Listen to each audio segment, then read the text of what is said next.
the National Football League. Today, it's the Houston Oilers versus the Seattle Seahawks. Good afternoon, everybody, and welcome to the Kingdom here in Seattle. I'm Charlie Jones along with Todd Christensen. An interesting matchup between two teams who both expect to make the playoffs. We have the overachievers and the underachievers.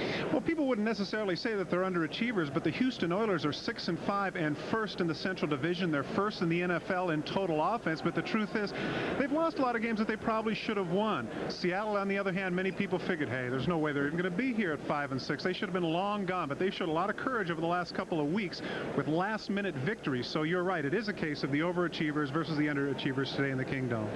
And it could well be a game dominated by the two quarterbacks. First, Warren Moon. Warren Moon is having an outstanding season. I don't think there's anybody, including Joe Montana, who's playing any better football than Warren Moon, averaging over 300 yards a game. And the onus is put upon his shoulders in the run and shoot because of the fact he cannot afford the luxury of a bad game. Now, Dave Craig, just coming into his own from a fan reaction standpoint. Well, that surprises the heck out of me, and the reason it does because here's somebody who for 10 years in the National Football League has proven himself. Not only that, but he's been to 3 Pro Bowls, and he continues to engineer come-from-behind victories. There's no doubt that he's the Rodney Dangerfield of quarterbacks. He never does get his respect. Seattle won the toss. They will be receiving. And here is Chris Warren on the return for Seattle. Seattle's offense. Their offensive line is hurting and will be without Edwin Bailey, who is out for the season with a knee injury, so Derek Brills will start at left guard. Backs and receivers. John L. Williams, he can be a key as far as possession is concerned. They want to keep Houston's offense and Warren Moon off of the field. Now, when Seattle goes to 4 wide receivers, the running back and the tight end come out. Paul Scansey, Jeff Chadwick add to the Seattle receiving corps.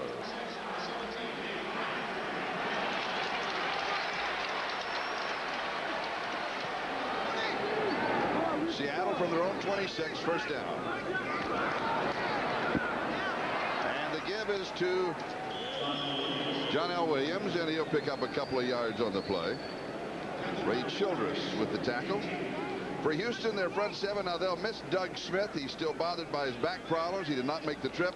When Houston goes to their dime, 2 linebackers will come out. Steve Brown and Patrick Allen join a secondary that's going to have to pay particular attention to Seattle's middle screen. That's one of the most effective plays this year.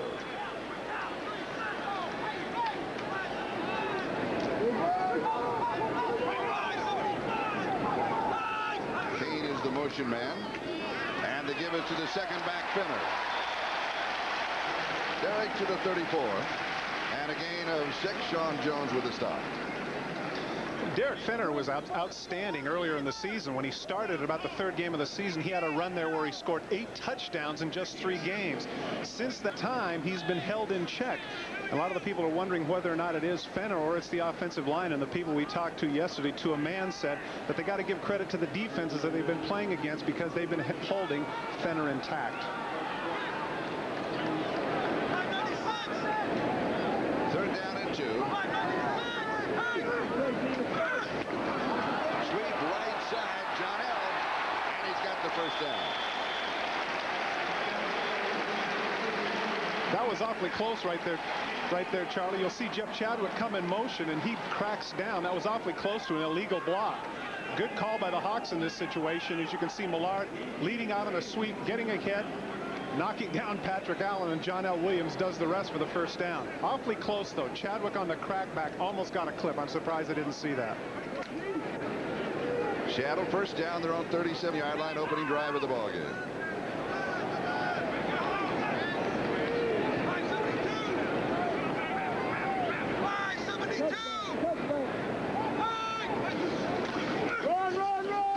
And the second back is Finner. You can hear the defensive call of run, run, run, and he does for 8 yards. Grimsley with a stop. Found a nice hole over the right side behind Brian Millard and Ronnie Lee. Derek Finner's off to a good start. Years ago, Derek Finner, a troubled young man, spent some 44 days in jail. Hence the reason why he has number 44 to remind him of days that were a lot less pleasant.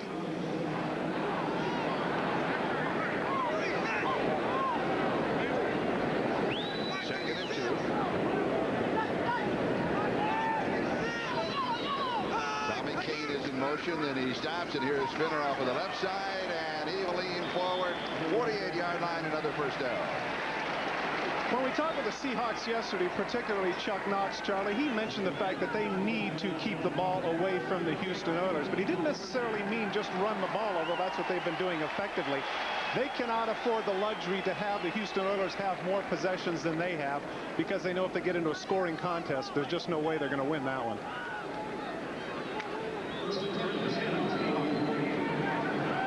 And Chuck said, from a coaching standpoint, there's only two things that can happen: winning and misery. Spoken like a true coach. And John L. gets the call. Seattle has not thrown a pass. It'll be second down and 6, gain of 4. Mike Tice, the newly acquired tight end, due to the injury to Ron Heller, came in on a wham block on the nose guard, enabling John L. to have a little bit of a gap. This is one of the things that isn't very fun for a nose guard. Take a look. You'll see number 87 coming in motion and cracking down. You don't even know where he's coming from. Look at Ray Childress. He doesn't see him. He's got momentum, and that's what enables the hole for John L. Williams. I think that's why you see so many nose guards complain about their position, because they get hit from all angles. Kane is in motion, second and 6. And here is Spinner. Flag is down. First flag of the ball game. Spinner is down about a yard shy of the first down, and Al Smith, the leading tackler for the Oilers, is the man who got it. It'll be a hold against Seattle. There's a little argument ensuing there between Ronnie Lee and William Fuller. Holding, number 71, offense, 10-yard penalty. Repeat, second down.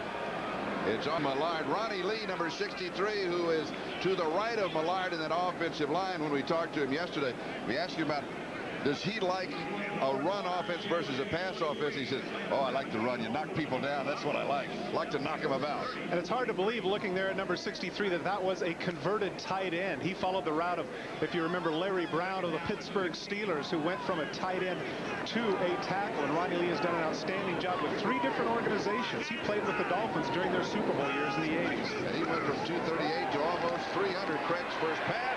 It's complete. Travis McNeil, the tight end, inside the Houston 30-yard line. Kennard and McDowell with the tackle. Charlie, you know how much I love to see them throw to the tight end. Bubba McDowell had him man for man. And because of the fact that Seattle does not use their tight ends too prominently, I think you can take this for granted. The space in the middle of the field is unbelievable. They're making Bubba cover him all over the field. He does a simple in route, and look how far off he is. Breaks the tackle here and almost goes the distance. Big, strong, blocking tight end, Travis McNeil, with a big catch. Gain of 30, first down, 28-yard line. No score again, the opening drive. Tommy Kane's in motion. And here is Spinner around the corner and out of bounds. Derek Finner showing some excellent speed cutting to the outside. At 6'3" and approximately 230 pounds, you'd have figured him more for a power back. But I was told that the 44 is also significant for the fact that he runs a 4.40. I wonder about that sometimes. Everybody in the world runs 4.4, seems like. What was your best time? 4.4. Why not?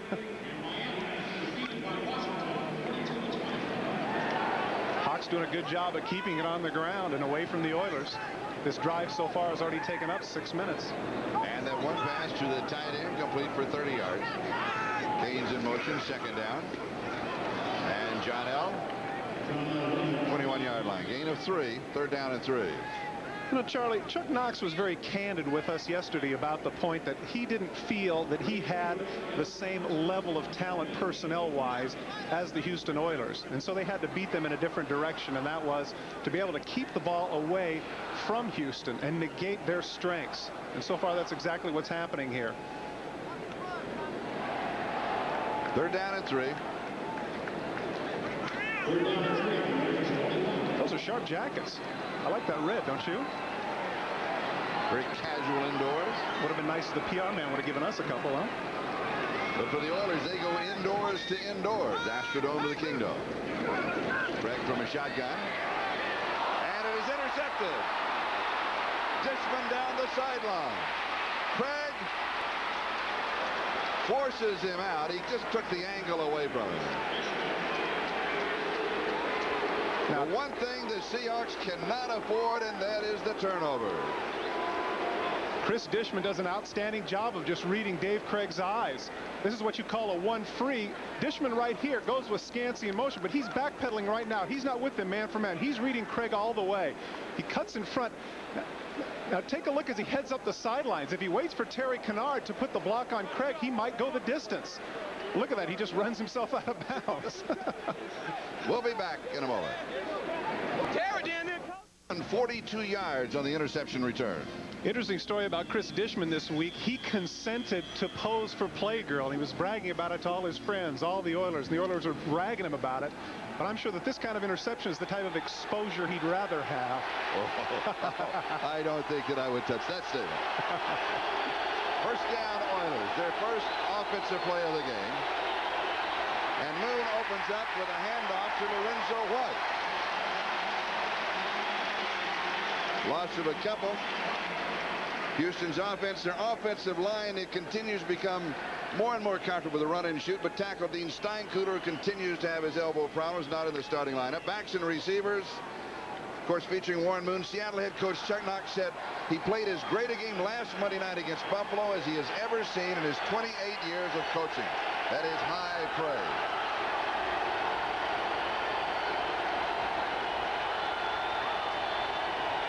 Flag is down. Moon to Gibbons. It is complete. Slips the tackle inside the 30. Leans too close to the 27-yard line, but there was marker.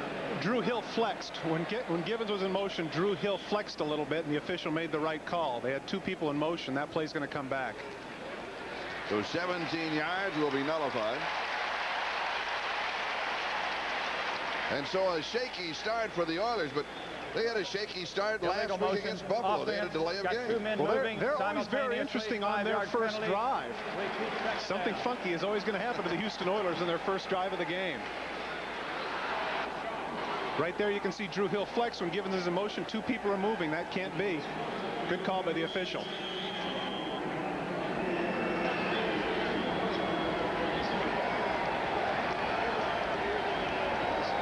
Take a look at those opening drives. They never have to punt. They're never dull. They either turn it over, score a touchdown, or a field goal. Houston Oilers are worth the price of admission on that first drive, Charlie. 2nd and 17. Moon fires drop at the 33-yard line. Gibbons right in his hand. Great throw by Warren Moon. It came a little sooner than Gibbons had anticipated, but still very catchable. This is the problem. This is the problem with the Houston Oilers. They self-destruct. Nobody's been able to stop them. They can only stop themselves. There was a game earlier in the season, I believe it was the Steeler game, where they had 15 drops. Yep. 15 drop passes. Unbelievable. 3rd down and 17. Jack Pardee, the head coach of the Oilers. And they're operating on all cylinders. They're the best ball club in the league. But check out that 3rd down conversion. That is extremely impressive. Anything over 50% is monumental. 52.5, but 3rd and 17 is a tough task. Pressure, screen, bobble, caught Lorenzo White. And White will pick up about 10 yards on the play. And will be 7 shy of the first down. Rufus Porter makes the tackle. So for the first time this season, the Houston Oilers are going to have to punt on their first series of downs. And if there's one happy person, there is, and that's number 9. Greg Montgomery has the best statistics in the league, but does not have enough kicks. You've got to average 2.5 per game to even make the list. And look, only 8 times the last 6 games, did not punt last week. He needs 16 punts in the last 5 games of the season to qualify for the title. Look at that, 45.6 yard average. Not only that, Charlie, but he has incentive clauses in his contract. And if at the rate it's going right now, according to what I had talked to some of the public relations people, it could cost him upwards of $100,000 in incentive bonuses if he doesn't get the requisite amount of kicks.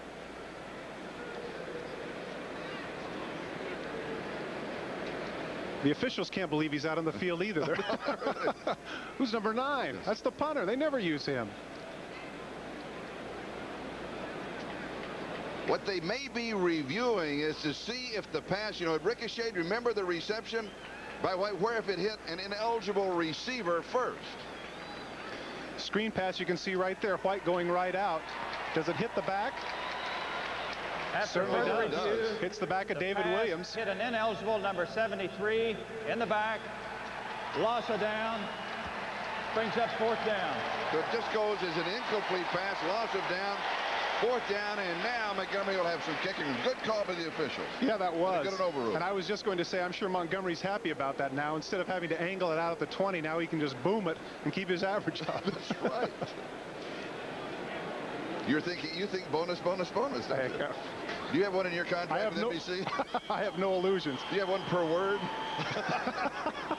Big word, double bonus. Unbelievable. Man, oh man. Where's Don Crickey when you need him? Now watch it. He is really a good kicker. Taken at the 11-yard line by Chris Warren. And Warren returns to the 22.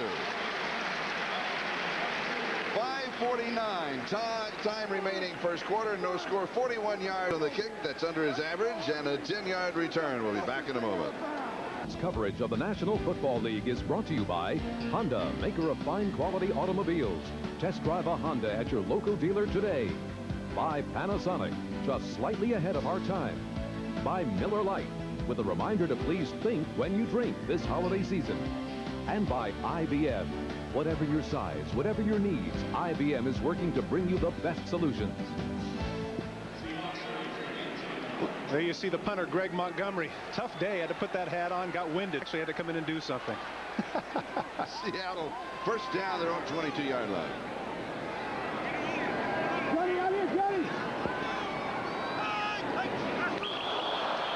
Flags are down. Ezra Johnson. He, by the way, has 99 career sacks, looking for number 100. But he's out of position today. He's normally a defensive end. With the injury to Doug Smith. Number 90 defense, 5-yard penalty. He was after that 100. That's right. He got an early start. With the injury to Doug Smith, he's playing out of position. Here you can see he just wants to get a little bit of a head start. And he doesn't get away with it. Ezra Johnson is a terrific pass rusher. In his second year in the league, clear back, if you can believe this, in 1978, Ezra Johnson had 20.5 sacks, which is the 3rd highest total in NFL history since they've been recording sacks. And at age 35, he's still going strong. My hat's off to him. First down and 5.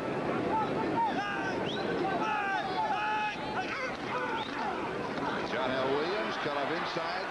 Tried to go out. There wasn't anything there. He came back in, picks up 3 to the 30.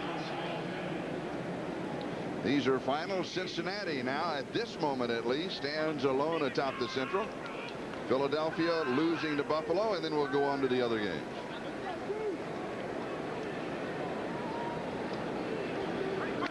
Buffalo trying to restore the pride of the AFC East by knocking off an NFC team.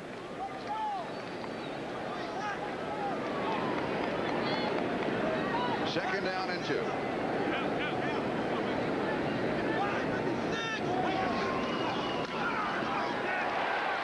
Binner left side may have the first down. He's right at the marker. Al Smith, number 54, is the man who made the tackle. We talked to him last night. As he was leaving the room, he turned around. He says, "Todd, you shouldn't have retired." And I said, "Why?" And he said, "I still want a piece of him."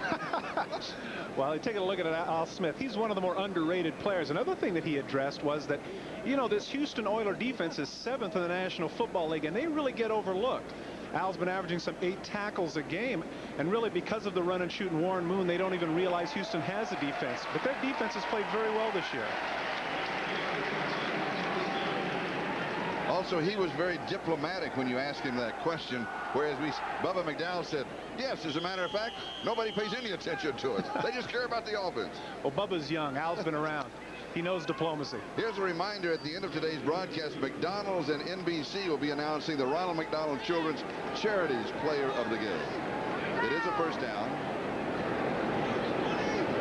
Second offensive possession for Seattle. The first one they took it almost 7 minutes. Good reception by John L. Williams, the leading receiver in the AFC. That is his 56th reception of the year. He picks up 6, and again, the leading tackler for the Oilers, it's Al Smith.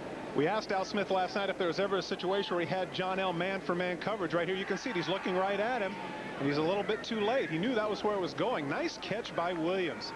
Al Smith drags him down, but not before he gets 7 yards. And this is the 3rd straight season, by the way, Charlie, that John L. Williams has caught 50 or more passes, which is very impressive for a running back. That is 4 tackles in a row by Al Smith. Kane is in motion. And the second back is Finner. He'll be a little shy of the first down. The first quarter is unraveling just as the Seahawks wanted it to. They're controlling the ball. They're using up the clock. The Oilers have had only 1 possession so far. The defense held them, forced to punt. We now have 3:28 and counting time remaining in the first quarter. The Oilers have been held to 1 offensive possession so far. That's exactly what Seattle wants to do. They want to keep the ball away from the Oiler offense because they're so explosive. That's right, and I think their defense now has a little bit of confidence because they had to come in and stop the Houston Oilers on their side of the field after a turnover. So I really think that Seattle has shifted the momentum in their direction. 3 tight ends on the set. First down.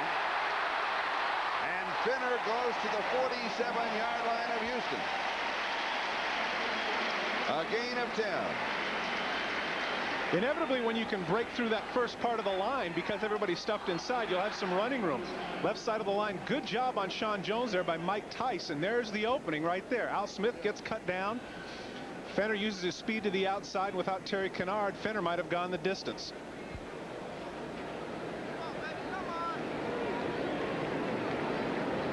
Seven carries, 38 yards. You know, at one time, the Seattle Seahawks had waived Derek Fenner. He was only a 10th round pick a couple of years ago. This is Tice, the wing, and becomes the lead blocker. And the play will pick up about 4. You know, Mike Tice in motion, I thought it was funny when they brought him back. They said, "Are you in shape?" And he says, "Yeah, I've been working out." He says, "I've been putting up Christmas lights." He says, "I'm ready to play football." He told me yesterday, he said, I went to my employer, he said, my employers, and he said, "May I have a leave of absence?" And they said, "Yes." And I didn't want them to say yes, but they did. Played 9 years in the NFL. And, of course, brought back, knows the system here. And the reason he's drawn back is that the backup tight end, Ron Heller, has been bothered by a knee problem. Had to have it scoped. They weren't sure if he'd be able to play. Flag is down. Second flag of the ball game. As Finner back in, just taking a quick breath on the shot. Comes up 1.5 yards shy of the first down. We'll check out the flag. Holding, number 54 offense, 10-yard penalty. Repeat, second down. It's on the center, Grant Fiesel. But again, the clock continues to move. Just over 1.5 minutes left to go in the first quarter. We have no score, but the Oilers have had only 1 possession. Well, in the first series, it was a holding penalty that stifled them a little bit, too. You could see Fiesel come off the line. That's what the official sees right there. Grabbing him from the backside, pulling Smith completely around. The official's going to call that every time if he sees that hand on the back of a guy's jersey tugging. Second down and 15. The ball back at the Seattle 47.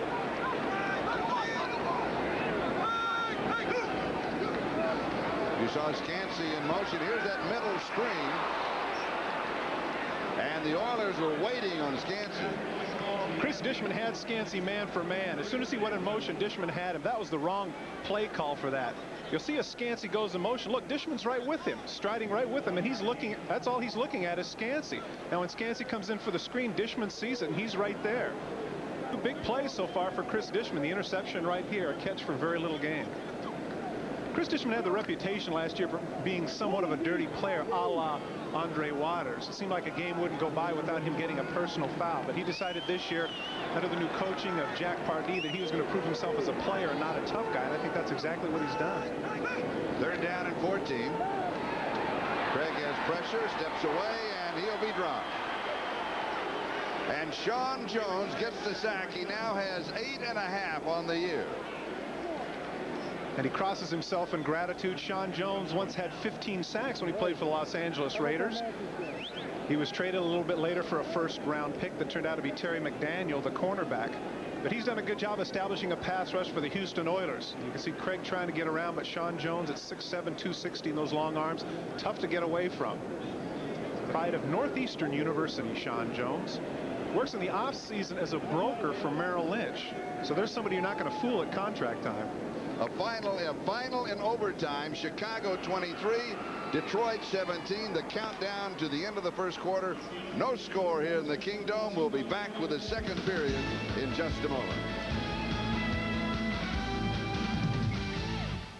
And the quarterback's bad green. The Broncos battle the Chiefs next Sunday.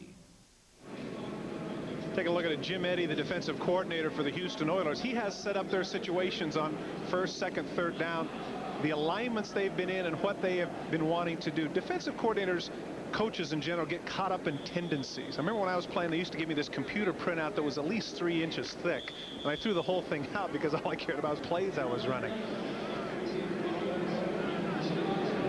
4th and 21.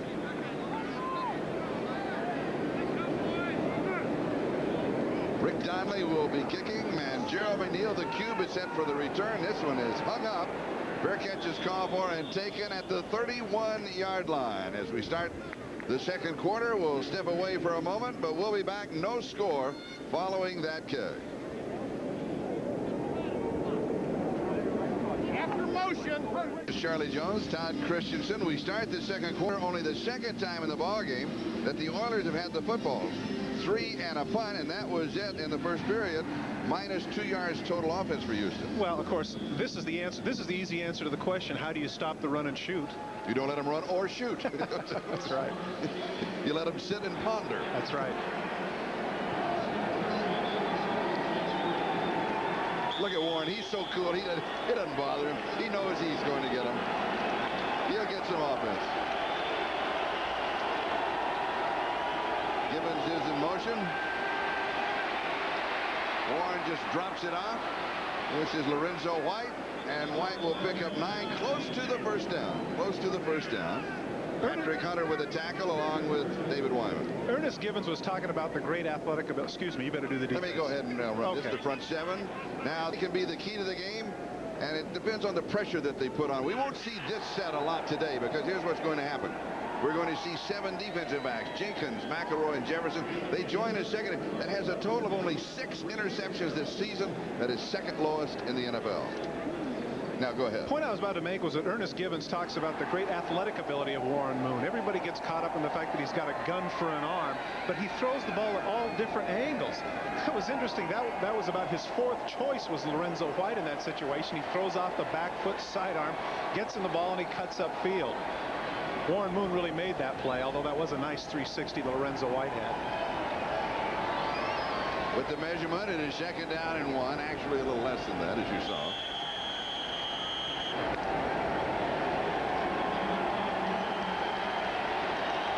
The definition of inches, less than a yard for a first down. And here is White. He's dropped for a loss of the 39. Minus 2. Patrick Hunter cut him down. Interesting, though, early impression of Houston is that they were successful Monday night with Lorenzo White. They're going to find out they can be successful with him here. Well, see, the reason that they were successful is because the cornerbacks turned and ran with the receivers. Patrick Hunter is a cornerback, and he's not doing that. He's right up in the receiver's face, and he can see the running attack. Last week, Lorenzo White had 125 yards rushing, but quite frankly, that really was an aberration, because coming into that game, he was only averaging 31 yards a game. 3rd down and 2.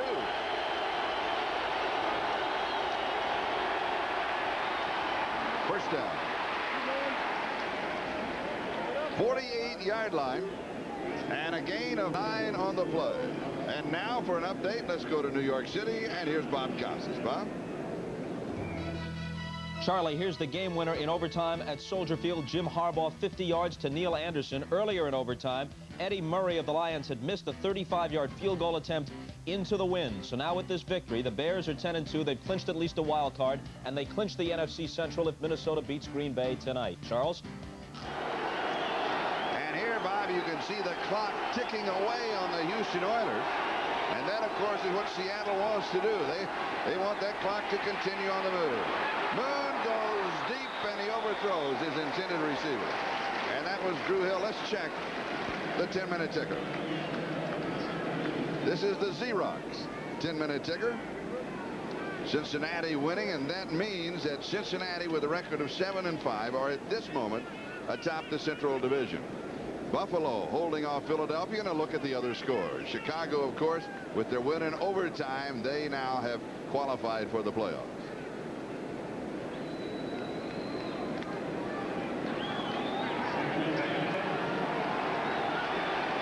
The Rams are starting to play some pretty good football. Well, hard to say against their opposition, but they are. They had great opposition last week and a big win over the 49ers. Here is White, and he goes to the 43-yard line of Seattle. Nice cutback by Lorenzo White, and he ran to the side where they have the biggest wide receiver, and that was Haywood Jeffries. Jeffries did a good job blocking downfield, enabling him to get a little extra yardage. You can see he can cut clear to the left. Now, as he gets in the secondary, take a look at Haywood Jeffries occupying the corner. He runs up right behind him, and that enables him to get the extra yardage. Your cornerbacks are not just cover guys, they're run support. If they're not up there in run support, that enables running backs like Lorenzo White to get the extra yardage. Last week, 125 yards rushing, 89 yards receiving, 214 yards combined, out by far his best game in the National Football League. Underneath the coverage, the pass is complete. You know what's impressive about that throw by Warren Moon? He has Haywood Jeffries right over the middle. He's about 10 yards away. A tendency for a quarterback on a crucial third down situation is to drill that ball in. Take a look at Warren Moon as he surveys the field and takes a little bit off of this ball. Watch how easily he throws it. Just flicks it because he knows he's that close. A lot of times you drill that ball and you know you're going to get it in the middle of the field. It's a concussion. The ball will hit your elbows. You think you're going to get hit and you bobble up in the air and becomes incomplete. It's a nice job by Warren Moon taking a little bit off of that pass. First down at the Seattle 39-yard line.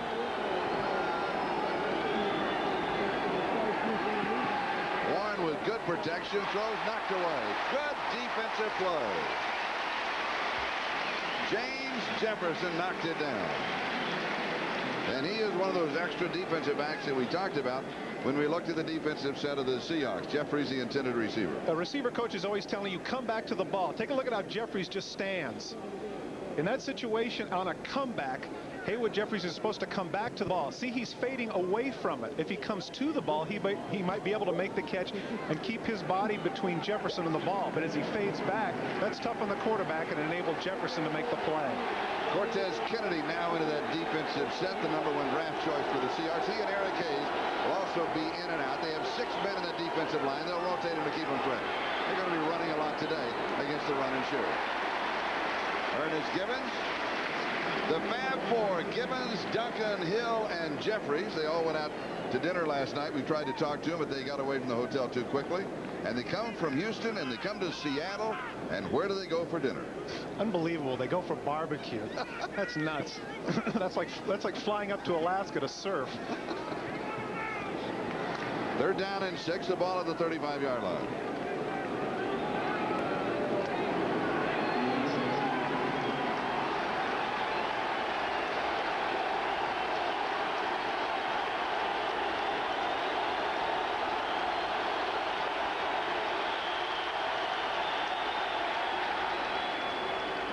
Moon steps away as the Seahawks were changing their defense. Now, did the umpire step in and stop it for a review?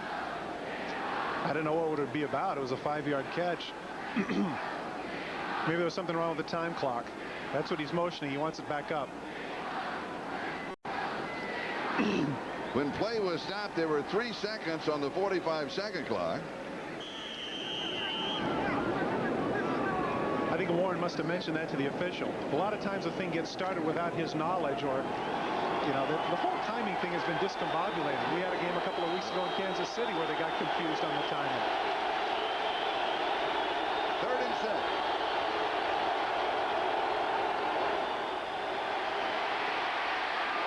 Moon changes his mind 3 times. He goes to Gibbons. Play was dead. Forget the fumble. Already down at the 15-yard line. Ernest Gibbons played his collegiate ball at Louisville. You'll be seeing them on NBC at the Fiesta Bowl. But Moon, he surveys the whole field, and then he can come back. The offensive line is giving him plenty of time. You're right. He pumps how many times? Once. And then he comes across. Nesby Glasgow has him in coverage. Nesby Glasgow is a strong safety. He's used to taking on linebackers and tight ends. This is what the run and shoot does. This is the problem it creates, because you have to get people on their wide receivers that are not normally cover guys. The play before on the third down when Drew Hill made the big catch, he was covered by Robert Blackman, who's a strong safety. He's not a cornerback. Nesby was a teammate of Warren Moon's at Washington when they went to the Rose Bowl and won. But Warren wasn't too sentimental about it. Not at all. So what? There's some pushing and shoving. That's just exactly what you expect. And there is Ernest Gibbons. He might have got his bell rung a little bit. Ernest Gibbons, one of the best after catching the ball. He's very exciting. Another member of the NFL's fastest man competition every year. And remember, we asked him before the Ram game, with Louisville going to the Fiesta Bowl, were they becoming a football powerhouse? He had a strange look on his face. This has been the bugaboo of the Oilers, scoring inside the 20. 2nd and 7 at the 12. And Moon gets it off, and it is incomplete. Are they going to rule in the grass? They are going to rule in the grass. They should. I think they should if they're going to call it. I don't like the in the grass rule. We saw that happen in the Miami-San Diego game yesterday, San Diego State College. Yeah, a big guy like Dan McGuire, 6'8", and of course Warren Moon isn't a small guy. He's 6'3", 212 pounds. This takes away from making big plays. There he ducks underneath. Wyman has him. Okay, I guess technically he does have him in the grass, but I, like you, Charlie, I don't appreciate that rule.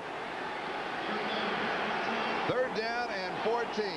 During the week that Houston had off, they worked every day on their offense inside the opponent's 20-yard line. As Todd said, this has been a problem area. Sideline pass is complete. This is Tony Jones' speedster. Fastest man on the ball club, and he will go to the 12. He picks up 7. Dwayne Harper with the tackle. One of the interesting points about that graphic inside the 20 is that in 40 times, not only did they only score touchdowns 19, but there were 12 times that they came out without scoring at all, turning the ball over. Now, Houston started this drive at their own 31-yard line. They, in turn, have used up a lot of the clock, which is exactly what Seattle wants them to do. If they're going to score on you, they want to to force the Oilers to use a lot of time on the clock and then end up with 3 and not 7. That's right. Now we get a look at Eddie Garcia replacing the injured Tony Zendejas. And it is good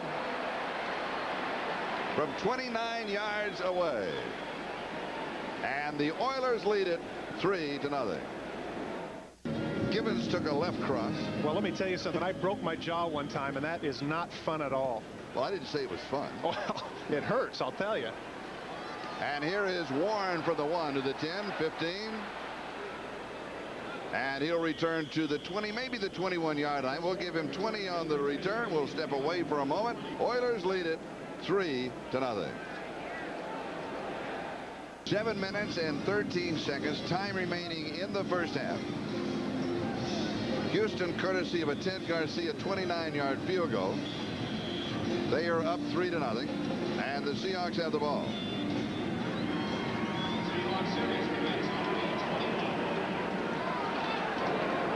Craig, 304, 37 yards, 1 interception. That was Dishman.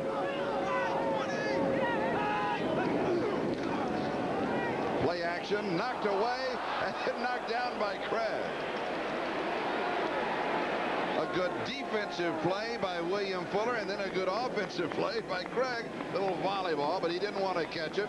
And he just knocked it down. It's an incompletion. You know, this is reminiscent of Super Bowl 17 when Joe Theismann had the same thing happen to him. Kim Bocamper batted it up in the air, and Theismann batted it down to prevent him going in for a touchdown. And if Fuller was able to get his hands on that, that was about a 10-yard romp into the end zone. You're right. That was a heads-up play by Dave Craig, by Mudbone. Mudbone. What a nickname. I'm not sure. Well, they wanted to give him another. He wanted a name a nickname, and they said you can't have it. And we asked him what was that one. He said, if I told you, you'd talk about it in the hotel again. I said, you're right. He wouldn't tell me. Here is Finner with a flag down.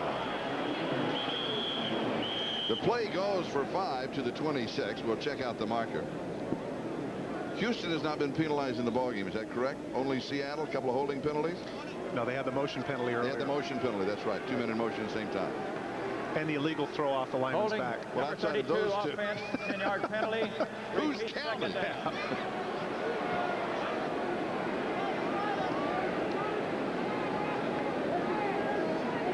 Raiders in front of Denver, San Diego in front of the Jets. Both the Raiders and San Diego think they can make the playoffs. Indianapolis, they don't think they can make the playoffs. They're in front of Phoenix. And New Orleans leading Dallas in a close one. I think they do. Do you The way really? George is playing now. You think so? Yeah, I was hearing Do you Bob think they Costas can? earlier. George has thrown for 500 yards and 5 touchdowns the last 2 weeks, and Dickerson last week ran for over 140 yards. I mean, who knows? That extra wild card, you know, you never know. Well, that's true. That is true. Factor in the extra wild card. Second down and 18. Craig from the shotgun has pressure. Step forward, fires.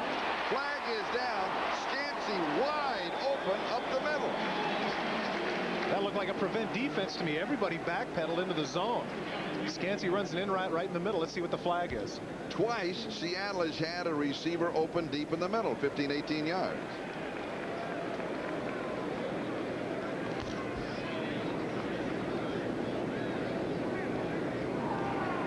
If the play stands, it's good for 16. I saw Craig clapping. It must be against the defense. It is against the defense. Now he has to decide. That's it. This is an interesting decision because if he takes the defensive holding, it's an automatic first down, but it's not a 16-yard gain. So they have to decide whether or not they want to come up with a crucial third down play or just automatically take the first. I think that's what Chuck's debating about right now with Craig. Take the first down. Give up the field, but take the first down. You don't think you can get a 3rd and 2? They're taking the play. That's why their big guys are coming in. They sure Holding. are. Number 24 defense. Penalty is declined. Brings up 3rd down. I like that. You know, the reason I like that is because Chuck Knox is saying to his offense, we're confident that you can get 3rd and 2. You got to build that kind of confidence. 3 guys on the same side, you can see Brown just chucking him off, and everybody just leaves Scansy alone. Look at that. They called Brown for going to the head there. That's where the holding came in. Down and actually just about a yard to go.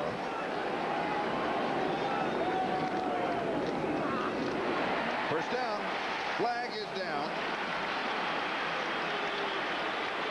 John Williams picked it up, but there's a marker. Sean Jones is screaming about being held. I think he's going to get his wish.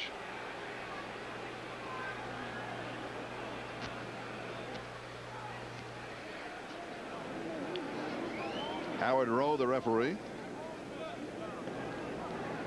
There is no flag. 66, number 66, did report eligible. First down.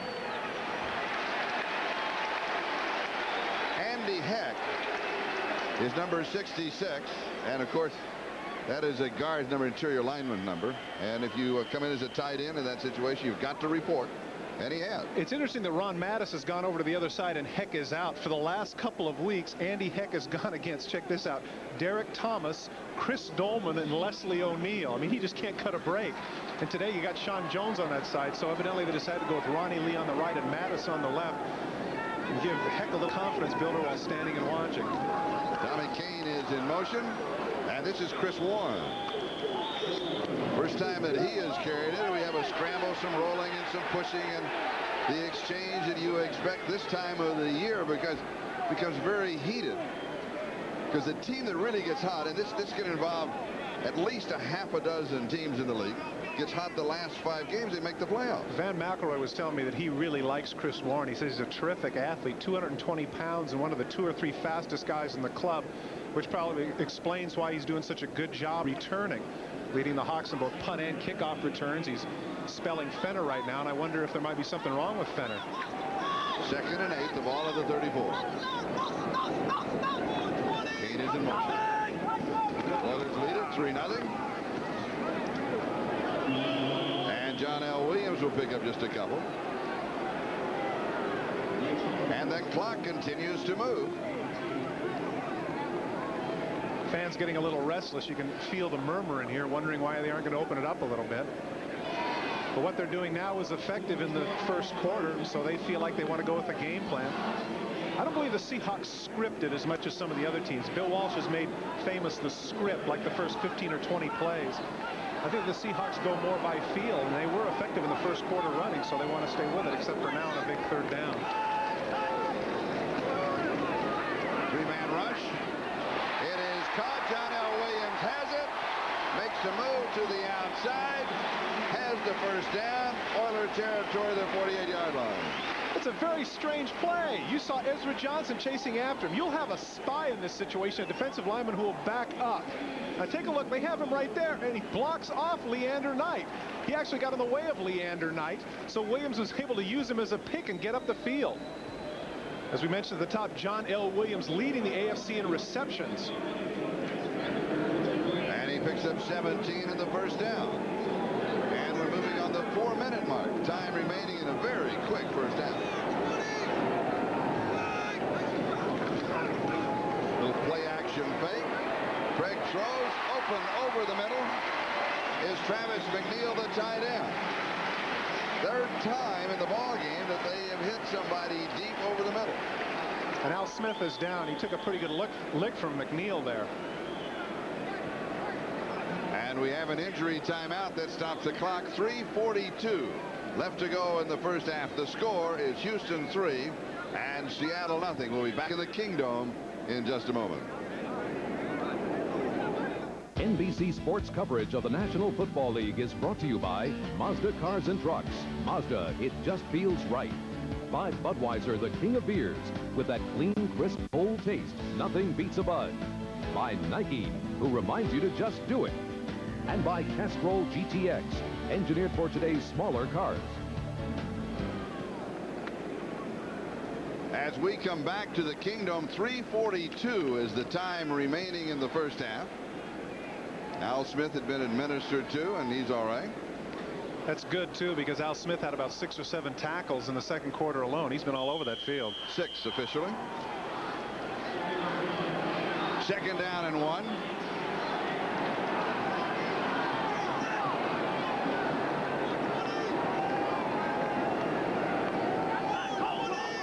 Kane is in motion, and then he stops. And the give is to John L., and he picks up the first down. Picks up 4 to the 35, first and 10. Houston leading 3-0. Moving on the 3-minute mark, time remaining first half. John L. Williams is one of those consistent players. Has a little Lou Gehrig in him. I mean, kind of an iron horse thing. The guy's there every single time, getting things done, making the catch, making the run. Good blocker. Did a terrific job blocking for Kurt Warner when Kurt Warner was the focus of the offense. He'll do whatever it takes to win.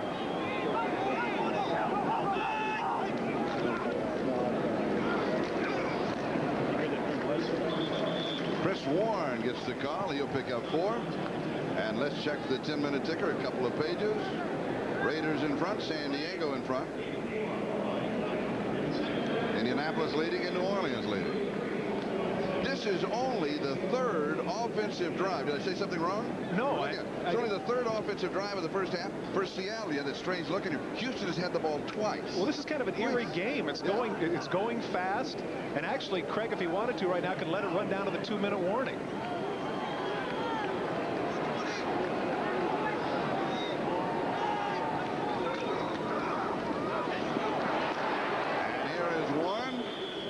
Going to pick up a yard. That's about it. 2 give him. And speaking of 2, there is the 2-minute warning given to both benches. We'll take a timeout, and we'll be back to the Astrodome in just a moment. Astrodome? No, the Kingdome. Okay. 2 minutes to go in the first half. Offensive plays. Seattle has run 38. Houston has run 14. Houston again has had the ball only twice. First time they had it, 3 and out. Second time they put together a long drive that ended up with a 29-yard field goal by Teddy Garcia. That has been the only scoring in the ballgame. And here it is 3rd down and 4 for Seattle at the 29-yard line of Houston.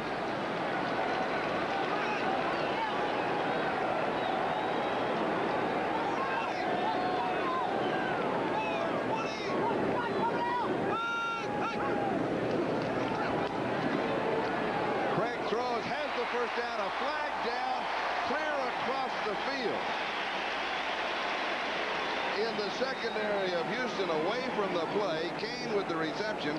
Patrick Allen made the tackle. I saw Patrick on the elevator this morning. He said, "I'm ready." He said, "I've never been so ready." Now this is interesting. I think they're going to call Dishman for holding, but it looked to me like Tommy Kane might have pushed off a little Holding, bit. number 28 on the defense. Penalty Rapine. Pass completed for a first down.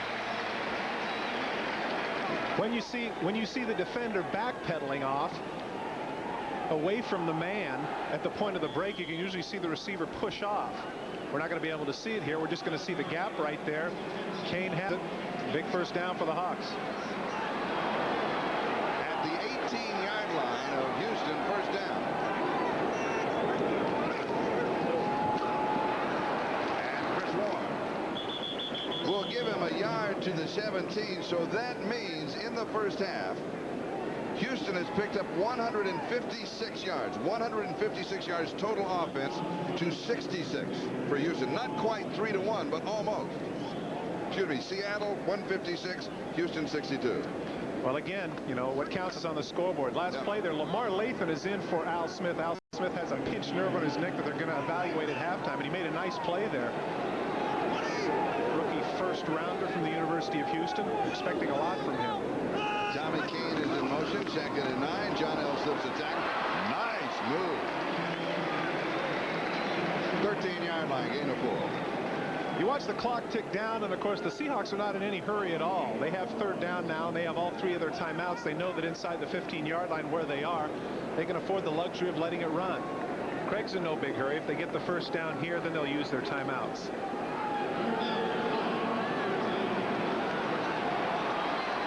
Seahawks inside the 20.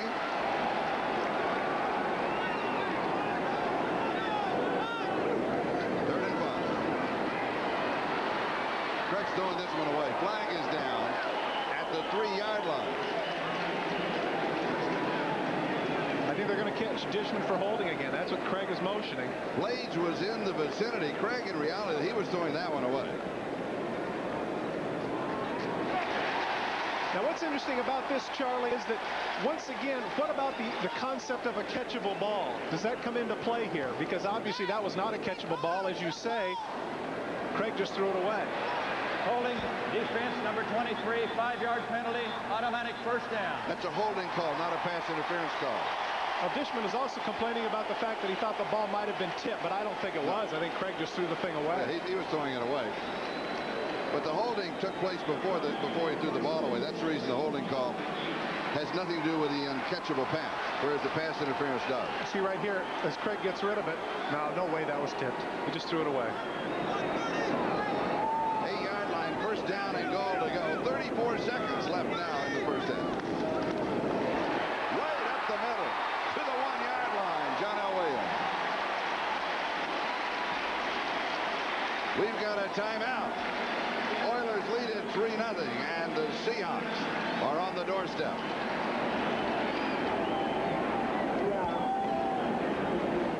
For Bud Light fans, quarterback Budway Joe was injured in practice. He's definitely out of Bud Bowl 3. So as a result, prognosticator Danny Sheridan has made Budweiser a 6-point favorite to win their 3rd straight Bud Bowl. Said Sheridan, Bud Light needs a quarterback, and besides, any way you look at it, Budweiser still has the horses. Will Bud Light find a quarterback? Can Budweiser three-peat? For Bud Bowl Update, I'm Chris Berman. Crossed up the Houston defense here, but really it wasn't that much of a creative play. It's just a straight handoff to John L. Williams, but they catch him in their nickel defense. The only guy there in the middle is Johnny Meads, and Kennard has to come up from the end zone to make the tackle. Now Houston has to be careful here because they still have 2 timeouts. They don't necessarily have to throw here. They can still run the ball and use their timeouts. Warren, the race to the end zone. Chris Warren. Terrific block by John L. Williams on Leander Knight to spring Warren into the end zone. And his first NFL touchdown. Oh, that's exciting for him.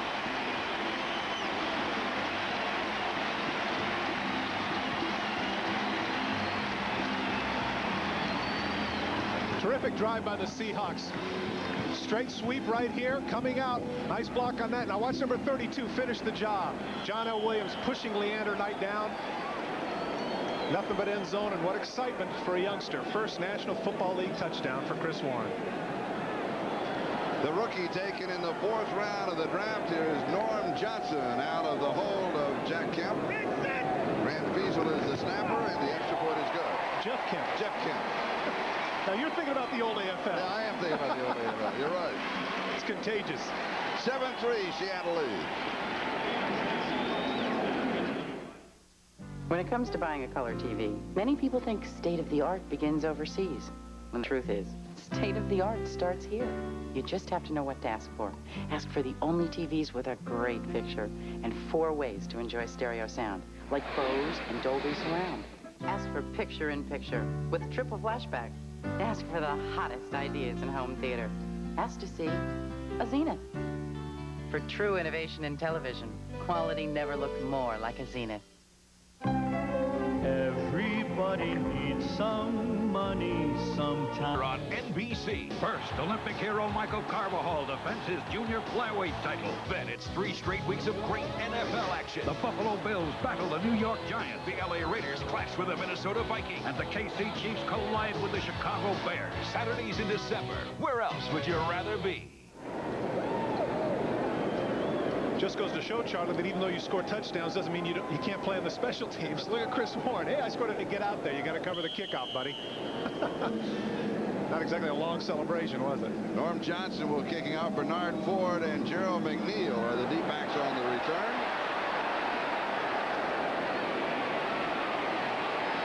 And here is McNeil to the sideline. Stops the clock with 19 seconds left in the first half.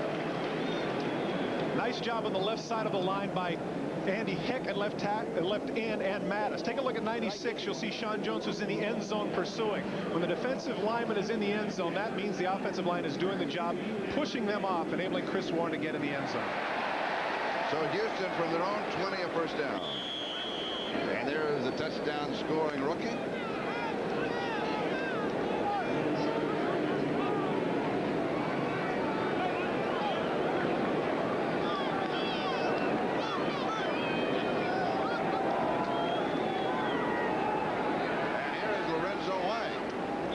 So Houston ends up the first half with the run and not the shoot.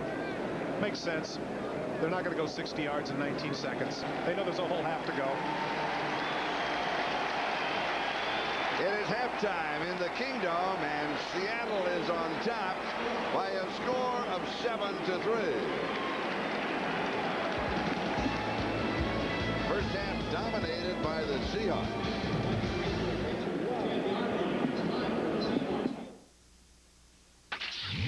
In today's higher revving and hotter running engines. In his 29 years in the NFL, he has won 4 Super Bowls. But throughout his career, he has never forgotten his roots. Giving young people opportunities has always been important to me. That's why I've worked as a United Way volunteer throughout my NFL career, helping young people like these in Seattle's El Centro de la Raza program. I want to give courage, hope, and love to these young, beautiful people, to give them the same chances I had growing up. Here, they receive help so they can stay in school, and counseling so they can mature and make their contributions to a better community and a better world. When you give to the United Way, you're showing that you care about them. So now, they would like to thank you. Everybody ready? Yeah. Thank you. Gracias, Sam. Yes, gracias. The United Way. It brings out the best in all of us. This message furnished by the National Football League. Wednesday, a special presentation of Midnight Caller. The station taken hostage, forced to try a murderer on the air. Or doing a live remote with the kidnappers for murder. This is somebody's life we're talking about here. The public decides the verdict. The sentence may be death. You think I'm guilty? You're all drafted for jury duty. Midnight Caller at 9, 8 Central on NBC Wednesday. Every day in the Northwest, there is one major news story that dominates all others. It's the top story. See it along with all the day's breaking news, weather and sports, weekdays at 5 with Gene Anderson and Mike James on King 5 News.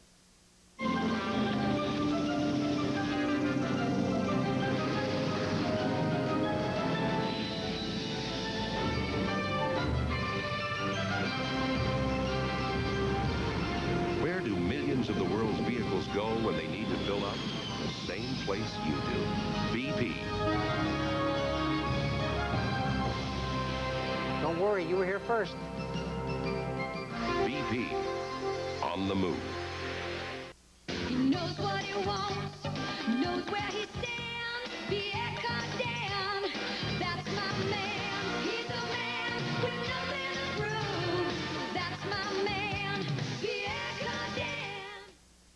Gentlemen, welcome, welcome, welcome. That being so stated, on to the job at hand. Please take note. Listen carefully. To begin... Every one of these executives flew to this important business meeting on a different airline, sampling various meals,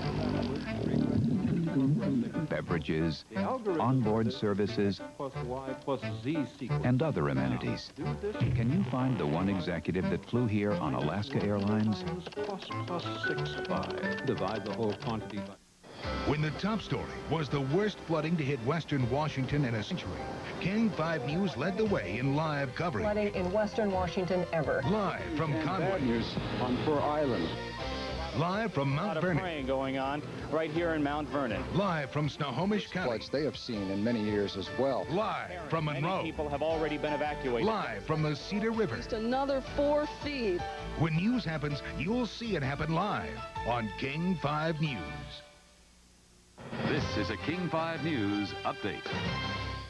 Good afternoon, I'm Lou Gallo. 7-3, the halftime score. The Seahawks leading. Here's a check of the latest news. At least 4 people have been killed in a light plane crash near the southwest Washington town of Riderwood. 1 person did survive.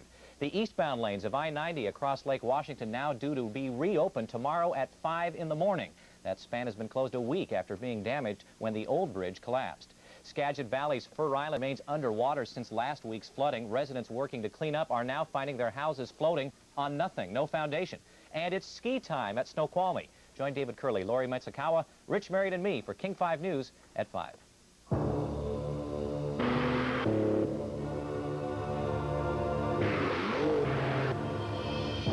It's the power of Arco's new high-octane super unleaded gasoline. With its higher octane and superb detergent package, it can turn your car into a powerful, mean driving machine. New high-octane Arco Super Unleaded. Still at lower prices. There's no better gasoline at any price. Boy, these are strong. Come here, look at this. What? Oh, nice Porsche. 4 shots and beer. Gotta have it. This is the way they do it. I don't think so. Trust me. Okay. Yeah, Oh, I got it. That's good. Does that look real? Yeah. Good? This will make it look pretty. Oh. That's a little much. Okay, I'm hitting the slow motion. Pretty cool, huh? I'm used everywhere, man, I'm used everywhere. Across the desert's bare, man, up in the mountain air. People all declare, man, I'm used everywhere. I'm using Brighton, Clarkson, Stapleton, Tullow, Pendleton, Madison, Denison, Alamosa, Hot Springs, Rock Springs, Soda Springs, Pocatello, Fargo, Pueblo, Provo, Walla, Sioux City, Rapid City, Junction City, Moose Lake, Crater Lake, Devil's Lake, Salt Lake, for Pete's sake, I'm used everywhere. It's the one that gets used. U.S. West Direct. Most videos shot with today's small camcorders come out looking shaky like this. Okay. But now, with a push of a button, they come out steady like this.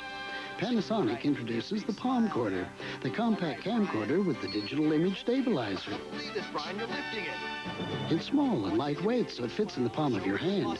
Yet the Palmcorder uses videotapes that can play in any VHS recorder. Brian! The Palmcorder from Panasonic, just slightly ahead of our time. 7, the Houston Oilers 3.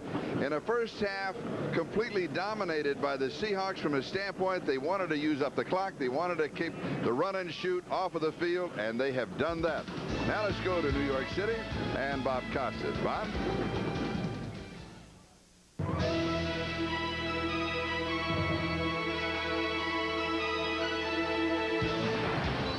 All right, Charlie, thanks very much. And we begin here at halftime, as always, with a quick review of some of the games played earlier today. Sam Weich's team comes into Pittsburgh, and Boomer Esiason goes to work in the first half. His team trails 3-0. Great play-action fake, freezed everybody. He hits Eddie Brown, who spins around Thomas Everett, 50-yard touchdown, and Cincinnati goes on to win it 16-12, and they temporarily, at least, grab the lead pending the outcome of the Houston-Seattle game in the AFC Central. No love lost in Buffalo between the Eagles and the always rugged Buffalo Bills. Jim Kelly threw 3 touchdown passes in the first quarter, a quarter in which he was 8 for 8 and 259 yards. This 56-yarder went to Andre Reed. It was 24-0, but Randall Cunningham got the Eagles back to within 24-23, throwing 3 touchdown passes. This was the most spectacular as he avoids what could have been a safety, scrambles out to his left, uncorks it for Fred Barnett, who outleaps the defender and takes off. 95-yard touchdown play, longest play from scrimmage in the entire league this year, but Buffalo hangs on to win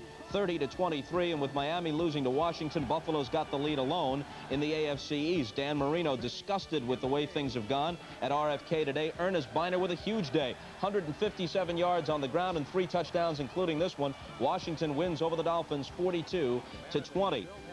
Mike Ditka saw his Bears tie it on a 19-yard Kevin Butler field goal with half a minute to play in regulation against the Lions. Then after Detroit's Eddie Murray missed a 35-yard attempt against the wind in overtime.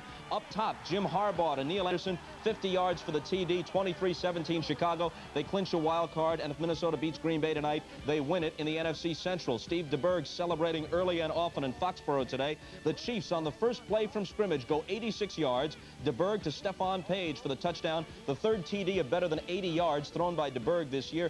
KC wins easily 37-7, their 4th consecutive victory, and they await the outcome of the game today in Denver between the Raiders and the Broncos, hoping to get some help from the Broncos in the battle for the championship in the AFC West. Now, other games, the Rams got 4 touchdown passes from Jim Everett, who was 22 of 29 today. They hand the Browns their 7th consecutive defeat. The Rams have won 2 in a row. Of course, last week they had the emotional win against the 49ers. 38-23 is the score today in Cleveland.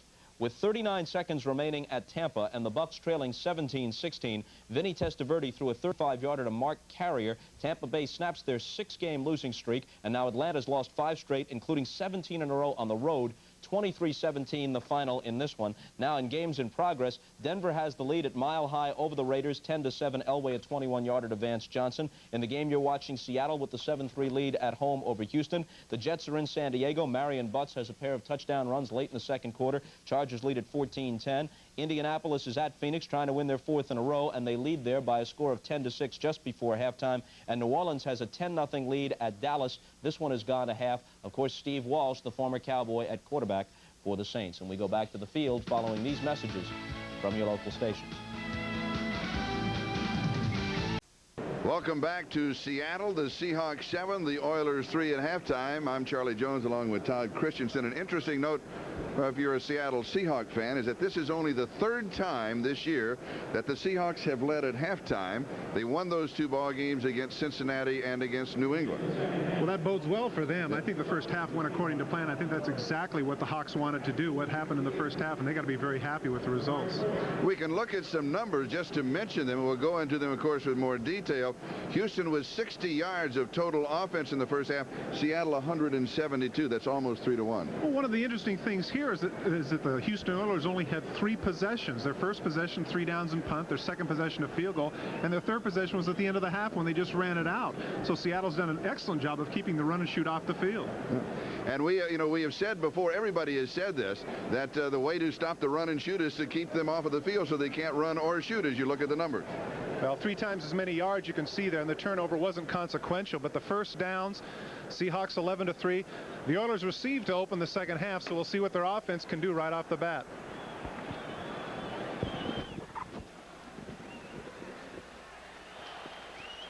Norm Johnson will be kicking off for Seattle.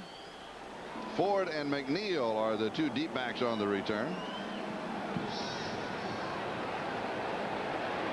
And McNeil fields it at the 3-yard line to the 15, the 20, fumbles, and Seattle goes for it at the 25-yard line.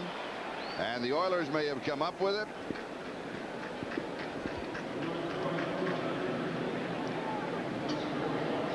And Houston retains possession, yes. Lamar Lathan was able to come up with it. Lathan, the rookie #1 draft choice from the University of Houston. Joe McNeil cutting up here. He's been struggling a little bit this year. For a while, he was last in the league in punt returns. The ball comes loose. It's a good thing that a Houston Oiler was paying attention. Diving right on top of it there. There's Lathan. Good job. So Houston will start the second half from their own 25-yard line, first down. Oilers 1-4 when trailing at half. Obviously something they'd like to rectify today. Moon goes deep, and it is incomplete. Haywood Jeffries, the intended receiver. Eugene Robinson was there for Seattle. Second down. One of the few bad passes you'll see Warren Moon throw. I think he'd anticipated Jeffries coming a little bit more to the middle of the field. His time is fine. Now he looks right down the middle. Kind of gets away from him there. He's just throwing in the middle hoping. But look at that. Nothing but Seahawks there. Is there a tendency from Houston's standpoint now to try and get too much too soon, simply because he didn't play that much offensively in the first half? I don't think so. I think Warren's a savvy enough quarterback to know that there's another 30 minutes to go. And he's come from behind before. Here's the draw, Lorenzo White. He's got 3 yards to the 28. It's going to be 3rd down and 7. As we mentioned at the top, Lorenzo White was the AFC Player of the Week last week, with over 200 yards total offense. But the Hawks have done a good job of not turning their backs to the quarterback and running with the receivers. There you see 6 carries for 16 yards. They pretty much negated the running game of the Houston Oilers so far. And give credit to that man, Tom Catlin, who's put together a good defensive game plan for this run and shoot.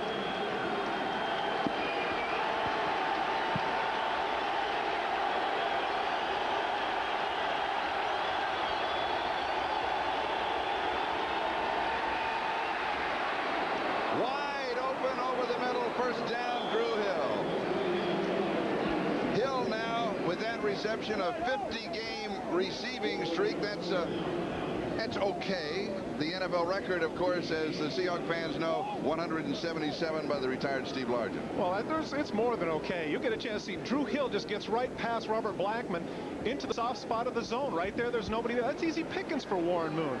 The deep safety has to come up, or Blackman has to ride him a little bit farther, because Warren Moon will take that all day. Gain of 20 and a first down at the Houston 48-yard line. Moon, far side, passes complete for 5, maybe 6. Haywood Jeffries on the receiving end. James Jefferson making the tackle. Warren Moon gaining a little bit in confidence there. I know you're 34 years of age, and I know you've had big games before, and it shouldn't bother you, but everybody needs a confidence booster. Those last 2 throws, Warren's feeling pretty good about things and realizes, I'm sure at this point, that unlike last Monday night, the running game isn't going to carry the day for them. Warren has to get hot and carry his team today. He threw 10 passes in the first half. Last Monday night, he threw only 22. He'll air it out here in the second half. Flag is down. Pass is complete. That's Curtis Duncan, who was shut out for the first time this year last Monday night. The flag goes against the Oilers, and it won't count, of course, as a reception for him.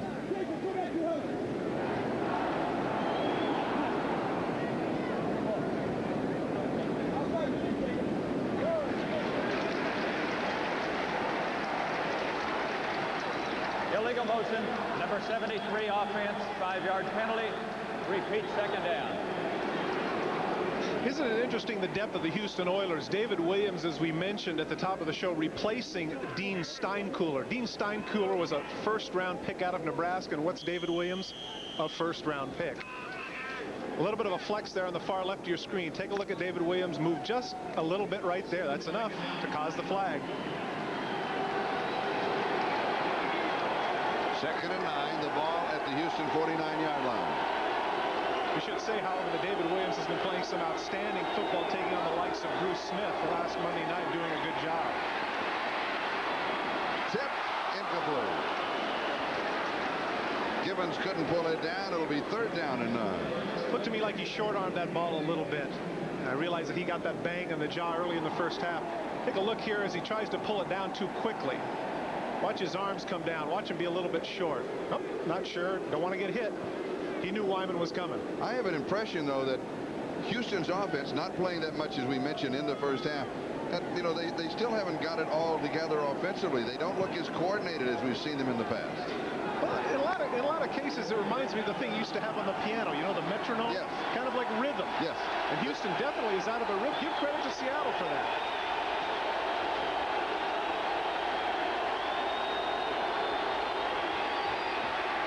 Moon hit from behind.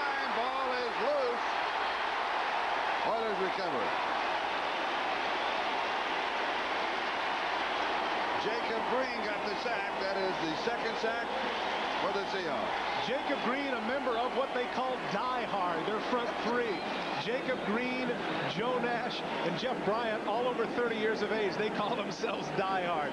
Just as we're talking about David Williams, Jacob Green cuts upfield. Actually, this is pretty good time, but Jacob Green is persistent and gets in there and strips the ball.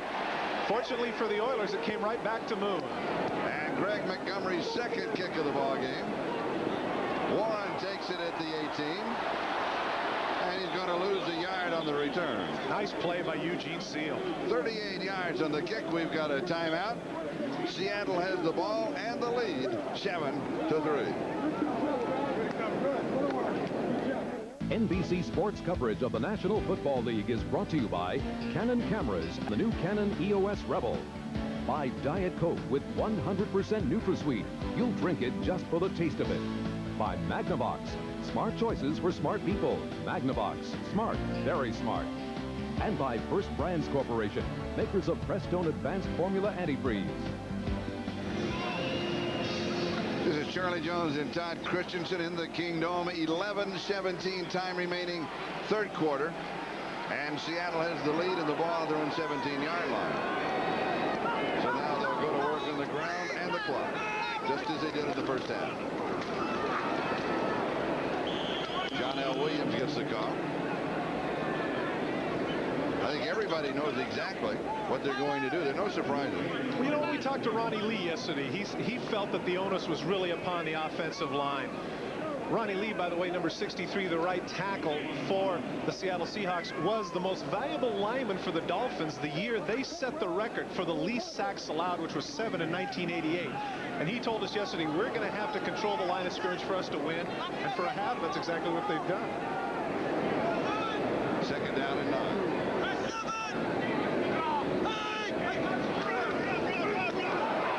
John L.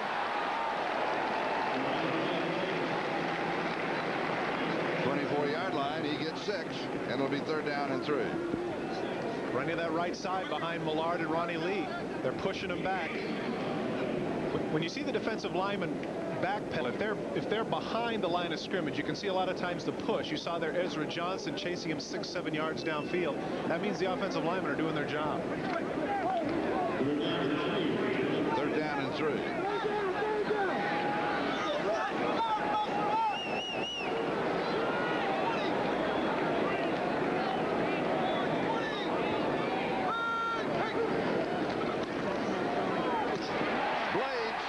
First down.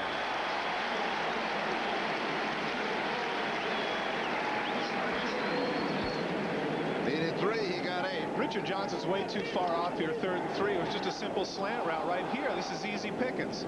Brian Blades has not been as involved in the offense as he would have liked. What did he tell you yesterday? Well, he said, I want the ball, is what he said. I know, but every wide receiver has told us he wants the ball. But, Charlie, this is a man last year who had 77 catches for over 1,000 yards and was a Pro Bowl performer. So far this year, we're talking about barely 30 catches. That was his 33rd catch of the season, and this is the 11th week.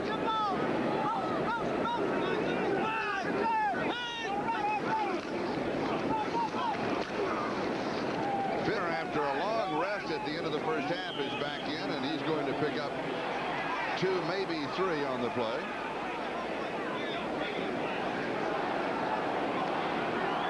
Grant Fiesel taking a little bit of a cheap shot there at the end, it appeared.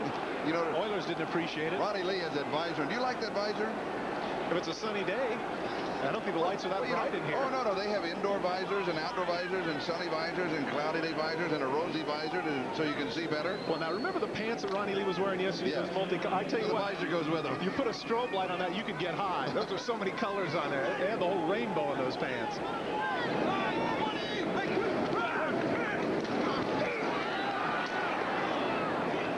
It looked as if John L. was just wanted to reach out and weave his way through, and nobody was paying any attention to him. Now let's check the Hertz 10-minute ticker. Cincinnati wins. They right now are atop the Central Division. Buffalo with a big win over Philadelphia. Miami a disappointment in Washington. They thought they could take the Redskins, but they didn't. Chicago, they now move a guaranteed spot in the playoffs, and the rest of the scores.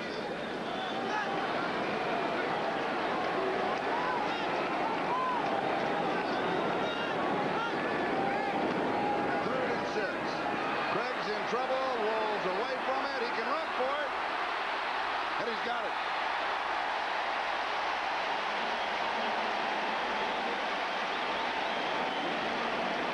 That's got to be so frustrating if you're the defensive coordinator, Jim Eddy, and in the secondary. They did an outstanding job of covering receivers downfield, but the mobility of Dave Craig is just a little bit too much. There he sees there's nobody open. They can't get to him, and he breaks the contain of William Fuller. And right now, the defensive backs have their back to Craig because they're covering their receivers. He's able to cut in and get in for the first down. And for Seattle, a major key for Seattle has been the third downs. They've got to keep the third downs. You can see Jim Eddy right there, not very pleased with that. They played about as good a defense as they could, and they still got the first down. And as you mentioned, crucial third down conversion. And the reason they're so crucial, it keeps the clock moving. They converted on 3rd and 3. We'll have flags here. They converted then on 3rd and 6, and a quick check shows that Seattle has converted 7 of 9 third down opportunities in the ballgame. Well, Charlie, a lot of that has to do, as we see him march off as a result of Andy Heck moving too soon. A lot of that has to do with the fact that they're coming up 3rd and 3, 3rd and 4, 3rd and 6. They're not coming up 3rd and 10, and that's why the effectiveness in the running game of the first 2 downs has enabled the Seahawks to take all this time off the clock. Now, nearly 8 minutes of this third quarter. They've already gone by. It is 1st and 15.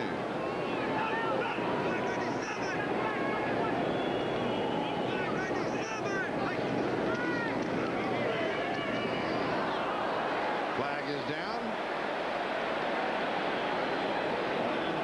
The nearest receiver would have been John L. Williams, but he couldn't get out. I think they're going to call Sean Jones for holding the back coming out of the backfield.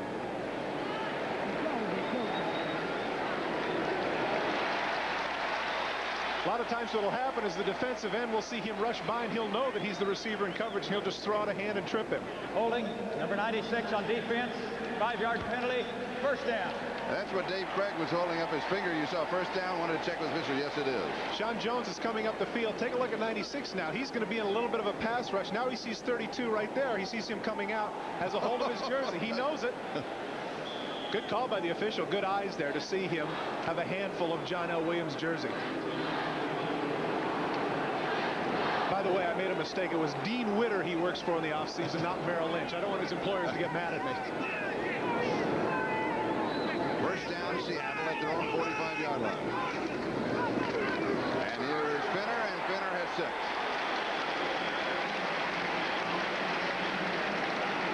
Houston might want to consider going to their jumbo defense. We had their game about a month ago, and they had San Diego, and they went to what they called their jumbo 4-3, where they took out one of their secondary members and put in another linebacker. You can see now that they're going with Alm instead of Ezra Johnson. Ezra's been getting pushed around a little bit in the middle of the field, but as we mentioned at the outset, he's a defensive end by trade. He's not used to being a defensive tackle. And Alm plays a little bit better against the run. Well, that's what they need right now. They can't keep giving up 6 and 7 yards on first downs. 2nd and 4.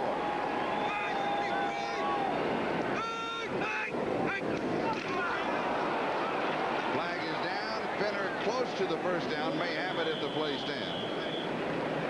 William Fuller was a little bit too anxious there, and this is what happens.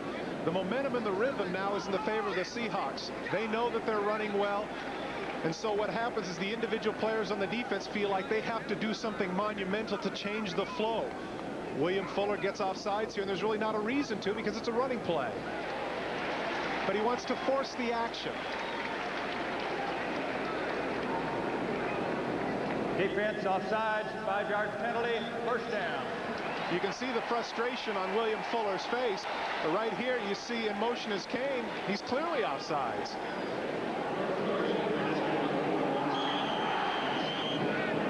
In the past, we've been very quick to criticize the officials. Various games that we've done, but today I think they've really done a very good job. Very sharp eye on a lot of different calls. That one on Sean Jones earlier, that's terrific officiating to be able to see that. As a tight end, I know they didn't call it up, but when I got out, the guys pulled me. Houston 44, first down, little play action fake going deep. Incomplete. Blades is saying I was pushed. No flag. We'll bring it back. At home, you might say to yourself, come on, you've been running the ball. Why even bother with that? I think that certainly loosens them up, and why not take a chance? Want to get Brian Blades involved, take a chance that they're going to be backpedaling. or rather coming up on their heels, but Dishman did a good job of covering Blades downfield, and Craig had to overthrow him.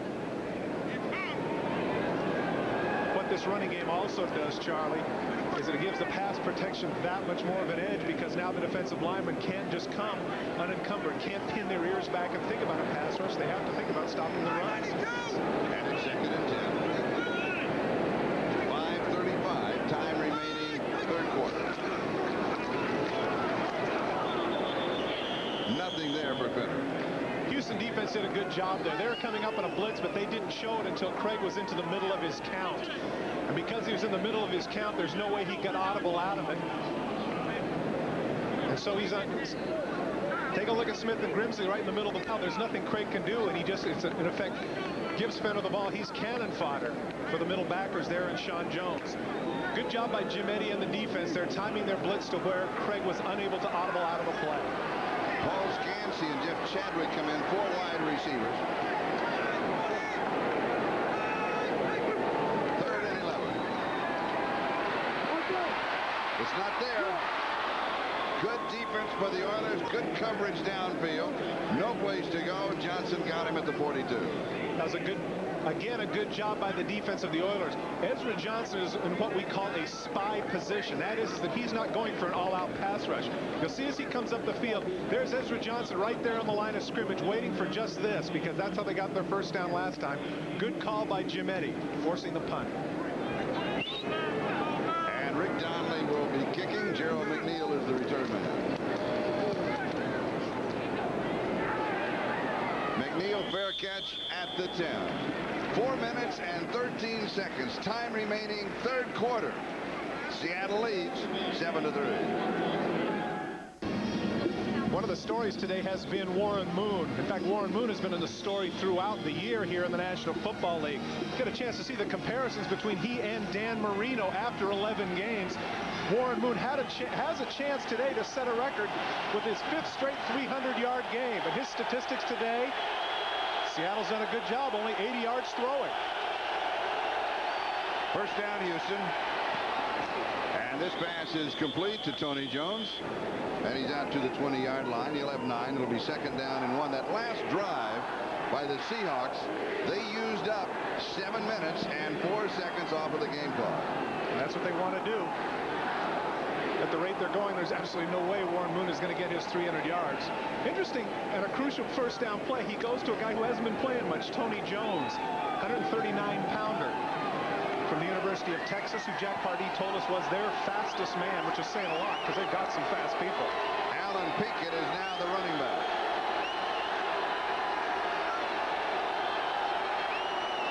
And Pinkett is the ball carrier. There's nothing there. It'll be 3rd and 1. David Wyman has been a real sore spot for the Houston Oilers today. 2nd and 1. You think this is easy pickings? Take a look at Wyman right in the middle. Stuffs the guard, pushes him back, gets help from Tony Woods. They don't get the first down. Wyman's 4th game back from IR. He had a tendon tear in his left knee. They've had some problems keeping their linebackers healthy up here in Seattle. Darren Como, also a starter earlier in the year, is on IR as well.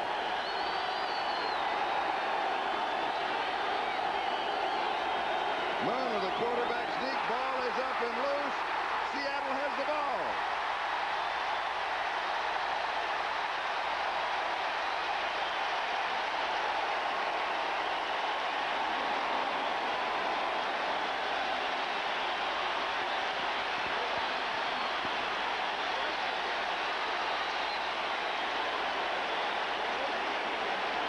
Just a simple quarterback sneak.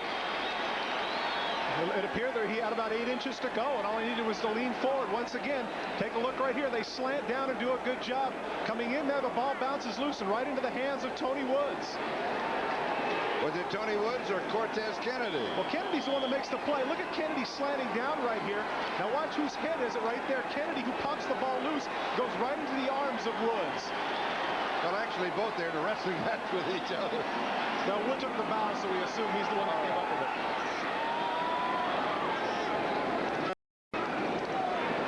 And Blades on the reverse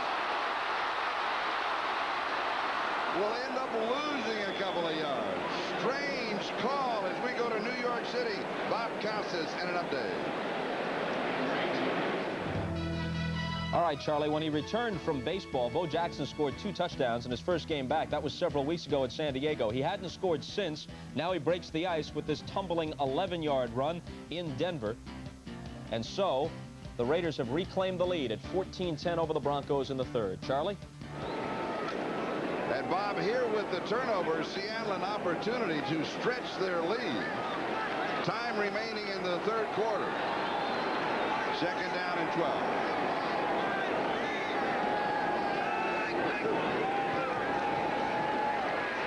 Craig into the end zone. There's nobody there.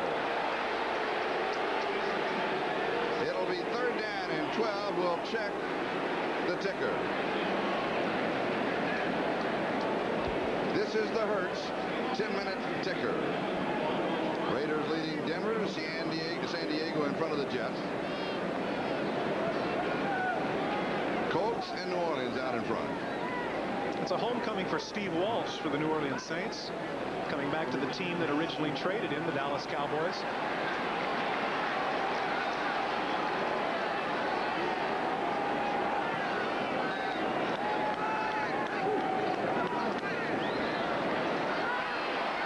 Craig tips twice, incomplete.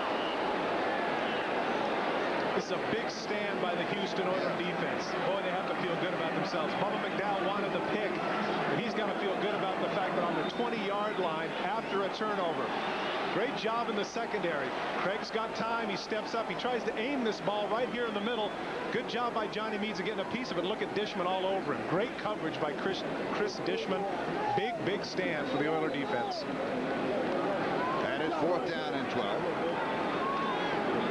From the 29, a 39-yard field goal attempt by Norm Johnson. He has hit 7 of his last 9. Out to shaky start this year, but he's been hot recently. And it is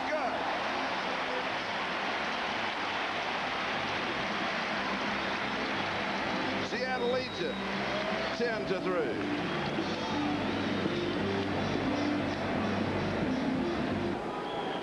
1:37 left in the third. Norm Johnson, who just converted from 39 yards out, is kicking off.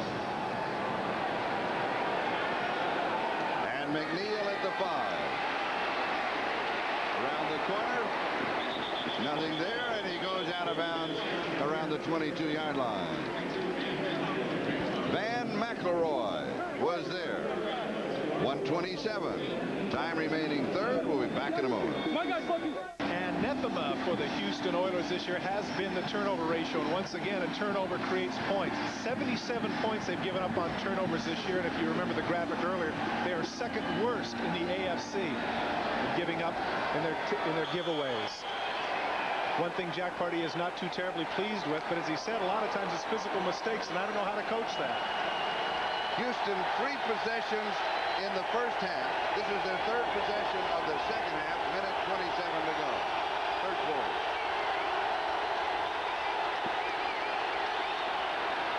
Incomplete. Haywood Jeffries makes the drop. It'll be second and 10. Seahawks defense has done an outstanding job, particularly in the secondary. Take a look at this throughout the entire season. With all the run and shoots and red guns and 4 wide receivers, the Seattle Seahawks defense has yet to give up a 300-yard game. Their worst was they gave up, I believe, it was 297 against Elway. So give them a lot of credit. The Hawks are doing it today on the defensive end. Second and 10.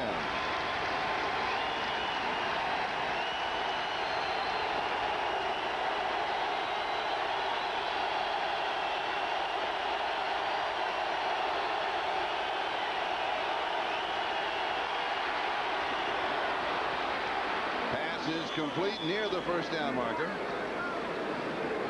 David Wyman was there for the defense. Jeffries on the receiving end. I don't know if this is going to be a crucial play now or not, but take a look at Jeffries when he makes the catch. When he makes the catch, he has the first down. Now watch, he'll take a lateral step to come back and avoid Wyman, and when he takes that lateral step, Wyman is able to bring him down. It appears just short of the first down. And if you recall, the fumble that Warren Moon had last time was on a 3rd and 1 play. And that fumble, by the way, his 15th of the year. course, he's throwing so many more passes this year, averaging 39 a game versus 29 a game a year ago. The record in a season is 18, held by Dave Craig on this field today, and he said it last year. Crowd now very much getting into the game. You know, the Houston Oilers are one of the few teams in the league that in third and short doesn't necessarily mean they're going to run the ball. And certainly by the way they've run it today, they haven't been too terribly effective. Warren Moon wanting to make sure that it is third down. He's looking over there. Uh-oh, Colorado, Missouri all over again. What down is it? Ouch. 15 fumbles, 11 interceptions.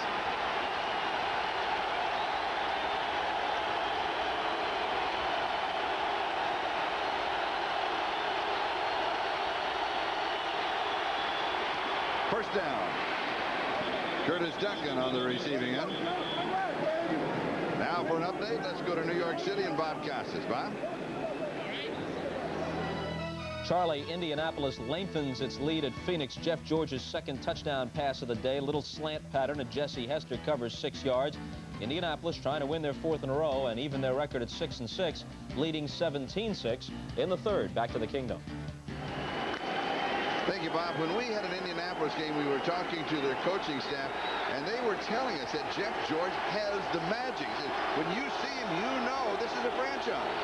And we said, well, we're not that sure, but I tell you, he's beginning to prove it, isn't he? Far side pass is complete to Gibbons, and he is wrapped up immediately at the 45-yard line. And with that play, the third quarter comes to a close. The score is Seattle 10, Houston 3. We'll be right back after these messages from your local station. How deep does friendship run? Take a look at number 22, Nesby Glasgow, a former teammate of Warren Moon's at the University of Washington. Nobody touches him on the blitz. He's got a blind side. Is he going to ease up on his buddy? Ouch, I guess not. Warren goes, who was that masked man? He turns around. Oh, homie, what it is? All right. It's okay. One of the lighter moments there. Nesby Glasgow, Warren Moon, elder statesman as far as the National Football League players are concerned, but buddies. Nesby also said yesterday, he said the thing about Warren, he never gets down on himself. That he can have a lousy first 3 quarters, but watch out in the fourth. Alan Pinkett. And Pinkett should pick up the first down. We'll check out the ticker. This is the Xerox 10-minute ticker. Cincinnati wins. Buffalo wins. Washington over Miami. Those are all the early games. Chicago now a cinch for the playoff. Kansas City rolls over New England. Rams win. They may be a factor. Tampa Bay wins. Raiders lead. San Diego leads. Colts lead. Hey, that's getting close in the Dallas-New Orleans game. Moon on target right at the first down marker. Now this will be the official spot, and they're going to spot it at the 40. And I think it'll be a first down. You know, that says a lot. The Nesby Glasgow quote that you had earlier says a lot about Warren Moon and his confidence. We keep showing these graphics that he's way behind in his yardage. Does he stop throwing? Does he lack confidence? Earlier in the drive, you recall, with 3rd and 6 inches, he had such confidence in his arm that he threw and gets the first down. Warren Moon is very sure of himself. The other thing that Nesby said about him, he said that he's such a nice person, he's such a class guy, that all of his teammates want to win for Warren. He is that kind of a leader. Anybody that would take $200,000 of their own money to refurbish that church, that's a class act as far as I'm concerned. Warren Moon's what's right with the NFL. He goes deep, almost intercepted. Eugene Robinson almost had it. Drew Hill, the intended receiver. It'll be second down. And Eugene Robinson and James Jefferson collided here. Warren Moon, very much in love with his arm, thinks he can throw it through the eye of the needle. But Eugene Robinson makes a nice break, and they collide right there a little bit. Trying to get it right into the seam. Jefferson and Robinson collide. Good play by Robinson, reading Moon's eyes and able to come over and make it. Robinson eclipses Moon. Man, clever fans up here. I like that.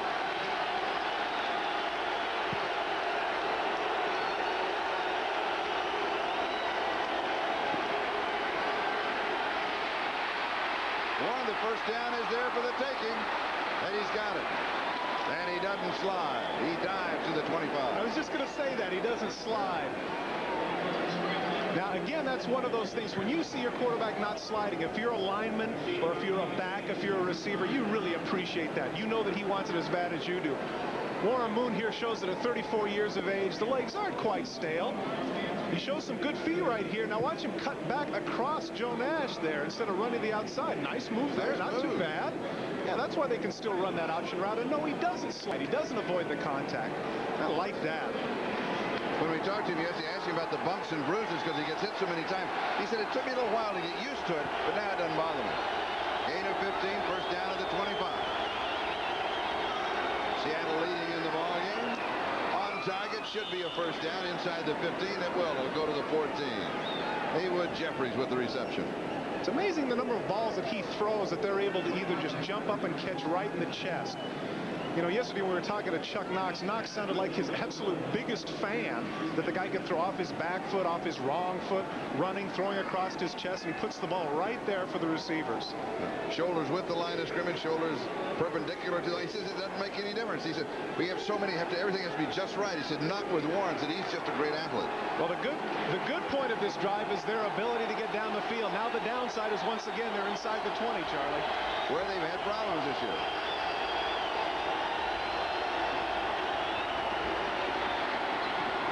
Inside of the 10, inside of the 5, 2-yard line, Drew Hill. Ouch, a ball boy really took a tumble there at the end. I hope he's okay. Nice catch by Drew Hill. We really haven't heard from him since earlier. He picks up 12 to the 2. Take a look at the inside receiver here on an out. They're just giving him way too much room there. Man coverage. Jefferson doesn't get over quick enough, or Jenkins rather, and Hill has a lot of room. Take a look at the ball boy at the end. Yow! He got clipped. That's kind of a Fosbury flop there. Hill, nice catch here. Right here at the end. The hazards have worked in the NFL. Oh, but I hope one of his friends videotaping the game for him. He'll love it. He said, did you get that? Did you see me on TV? First down, goal to go. Givens, touchdown.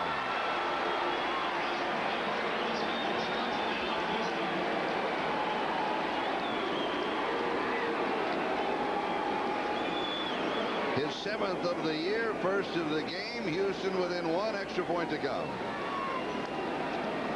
Well, you see Drew Hill go in motion, and that creates some problems in the secondary. He just steps right outside. He's wide open there. 2 men together in the secondary, not able to come up. Givens shows his quickness. Another advantage to being short. Take a look. Both guys cut to the inside. It's too late. Too late. Robert Blackman makes the one step to the inside. It's too late. There's no way he's going to catch Givens with the sweet move. And the extra point is good. And we are tied at 10 with 11:14 left to go here in the Kingdom. Givens finally able to get it into the end zone for the Houston Oilers. Warren Moon, his first touchdown pass of the day. Givens just a little bit too quick for Robert Blackman, and maybe a little bit too quick for MC Hammer. Check this out. Check out this sweet move.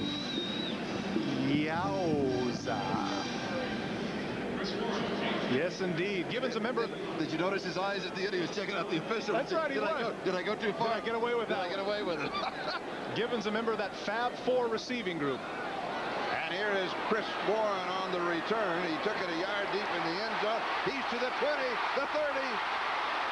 A flag down back at the 13. Another covering flag at the 13. And normally you know what that means. Actually, Chris Warren made a bad decision. Yes, that was a terrific kick. He made a bad decision and a good return. Yeah, that's right. That's where the coach goes, no, no, no. Oh, good run. Good run. Way to go. Way to go. But don't do it again. It's all for naught anyway. You know, this is something that bothers me, this particular penalty, because you're coached and the coach and the coach. 99, receiving team holding, 10-yard penalty, first down. That's on Donald Miller. And it happens. You have a holding or you have a block in the back usually more than anything else. Why does that happen on returns? Well, I think a lot of times it's quite frankly the guys in the special teams.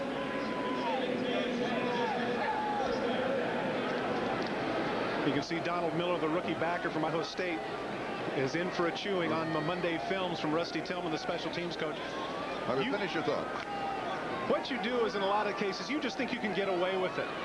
Here he cuts across. Now we're going to get at the bottom of the screen. Watch number 99 right there. Tackle Montgomery from the back. He tackles number 94, and the official saw it. There are a lot of cases, Charlie, where they get away with it. Just like offensive linemen and holding. He figured he could get away with it. He didn't. It turns out to be a big play for the Oilers. So Seattle starts from inside their own 8. And we saw for the first time in the ballgame on that Houston drive, they were in sync. The timing was there. The metronome was working for them finally, that you had alluded to earlier. Well, there's no doubt that Warren Moon is finally getting back in his rhythm. Now it's up to the defense to stop the Seahawks and get the ball back for him now that he's got it going. Raiders by 1, San Diego leading. Colts in front, Dallas by 1. And here we are tied at 10 with 10:25 and counting time remaining in the game. And Seattle continues to stay on the ground. That was 2nd and 8. Now the crowd beginning to boo just a little bit. And this is what Seattle's been doing. This is their game plan. Stay on the ground and use up the clock. Well, they don't want to make a mistake at this end of the field. And they do.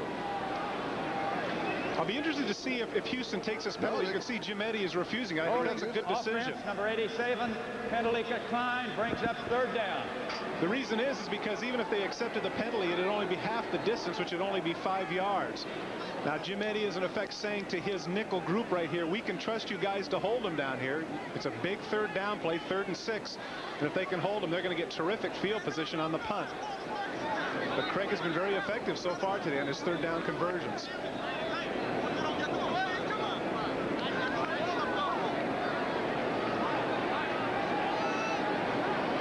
He comes up and he'll step back in the shotgun. This is a move that he makes. He can jump up, take the ball on a quick snap if he wants to, but he sits back in the shotgun. Again, you want to pick up the 1st down, but you do not want to make a mistake here. And it is caught at the 19-yard line. Oh, my. Chadwick had it, 4 wide receivers. 1st down. Great throw by Craig. From my vantage point, it looked like he didn't get his feet down. But if he did, this is terrific. Nice throw here by Craig with Sean Jones in his face. Take a look at Chadwick. Does he have the feet down? A knee and a foot. Oh, no. It's close. No, I don't left know. foot's up. Left foot's up. Craig's very smart here, pulling him up. Oh, almost got away with it. That's a veteran quarterback for you. He was getting him up. He didn't want it reviewed. And this is, come on, we got to play football. Let's keep going. Now, the rule here, as everybody's well aware of, is 2 feet have to be in bounds. Now, take a look at as the ball slows down. Is the left foot up or not? It appears that the right foot is up right here. The left foot is down. Does that count as the foot being down, or is it in the air? That's what the officials in the booth are trying to decide right now, and they only have 2 minutes to make that decision. And it has to be conclusive to overrule it. After further review, stands as ruled on the field. Completion, 1st down. Take a look at the back foot. The back foot is the issue. You know the right foot is down. He drags the right, now the left. Well, that's awfully close. May have gotten away with one. And here is Finner. He fumbles, dives forward, and recovers his own fumble at the 20. So things are getting a little scary as far as the Seahawks are concerned. And the Oilers right now are in control of a tie ball game. Well, they got to be frustrated though by that last play. Does that make sense? Can you be in control of a tie ball game? It doesn't matter. I'm not paying attention. I know you're not. What I was going to say is that what was your name? John Grimsley made a good job of penetrating and getting in the backfield. That's what they need to do here. They can't afford to let the Seahawks come up 3rd and 5, 3rd and 4.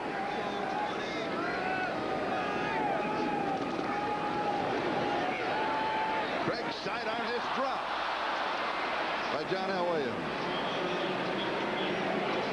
Now that's one to hold for the highlight films. That's something you won't see very often. Do you know on that last play, Charlie, it was interesting. I was noticing on 3rd down, they actually double-teamed John Williams coming out of the backfield with a lineman and a backer. Al Smith has him man for man, which is a mismatch, wide open there, and John L. just can't hang on to it. You can see that Craig isn't too pleased. That's his favorite receiver. Oh, nuts. Oh, and third and long. 3rd and 9 at the 20. 9:21 remaining. 4 wide receivers. Take a look at Johnny Needs, number 91 for Houston, how he covers John L. Williams if they double team him again.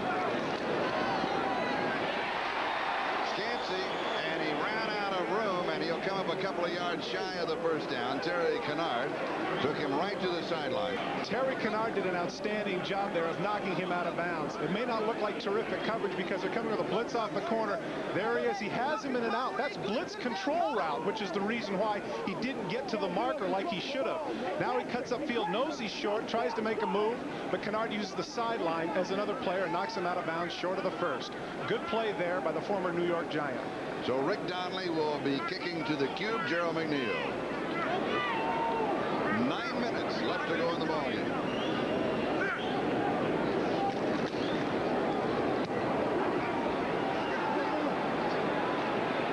McNeil at the 38.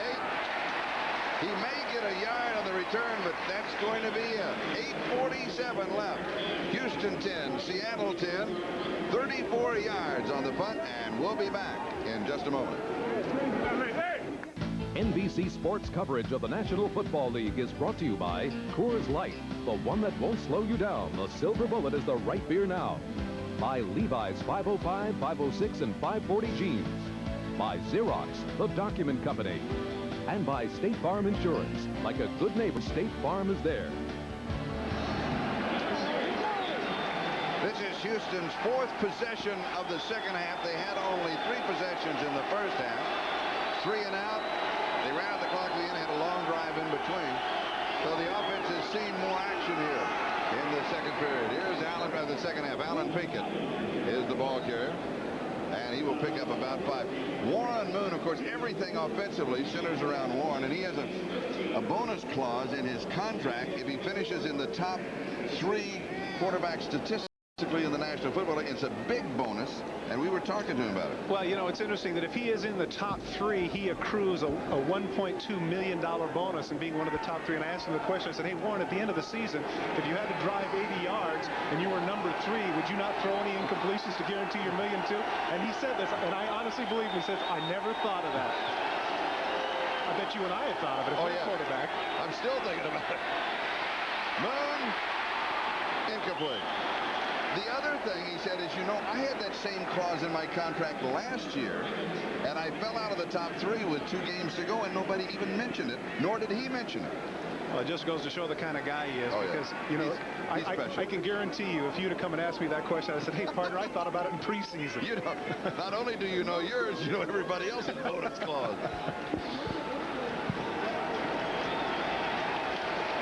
Raiders now by 7 over Denver. San Diego continues to lead the Jets. Colts, and then Dallas by 1. Here we are tied at 10. 3rd down and 5.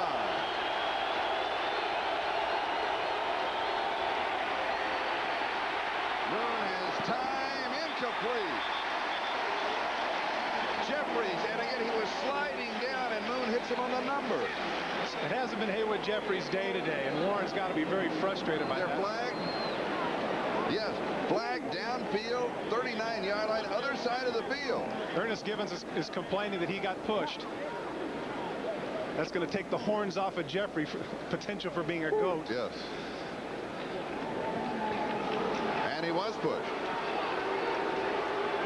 Illegal chuck, number 29, defense, 5-yard penalty, automatic first down. Illegal chuck on Dwayne Harper. You can make that chuck within 5 yards of the line of scrimmage, but not past it. That is the one single rule that has opened up the passing lanes for teams throughout the National Football League. Take a look right here. You'll see Givens at the top of the screen. He's past 5 yards right there. Now as he bumps him to the outside, you can't do that. He's already past 5 yards. Once again, good eye by the official to see that. They've called a good ball game. Houston at their own 49, first down. A sliding reception and another first down. Now for an update, let's go to New York City and Bob Costas. Bob? All right, Charlie, get a load of this one. After a 6-week touchdown drought, Bo Jackson has 2 today, the first from 11.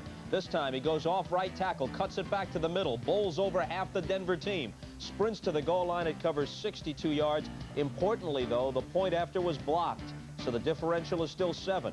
20-13, Raiders over the Broncos. Thank you. Speaking of bonuses, does Bo Jackson have a bonus clause? Like he needs one. What are you kidding? I just, you know those things. It was a good thing I made that suggestion this week about, moving his hips when he's running. I think it really helped him out. Take a look at the reception here. Tony Jones.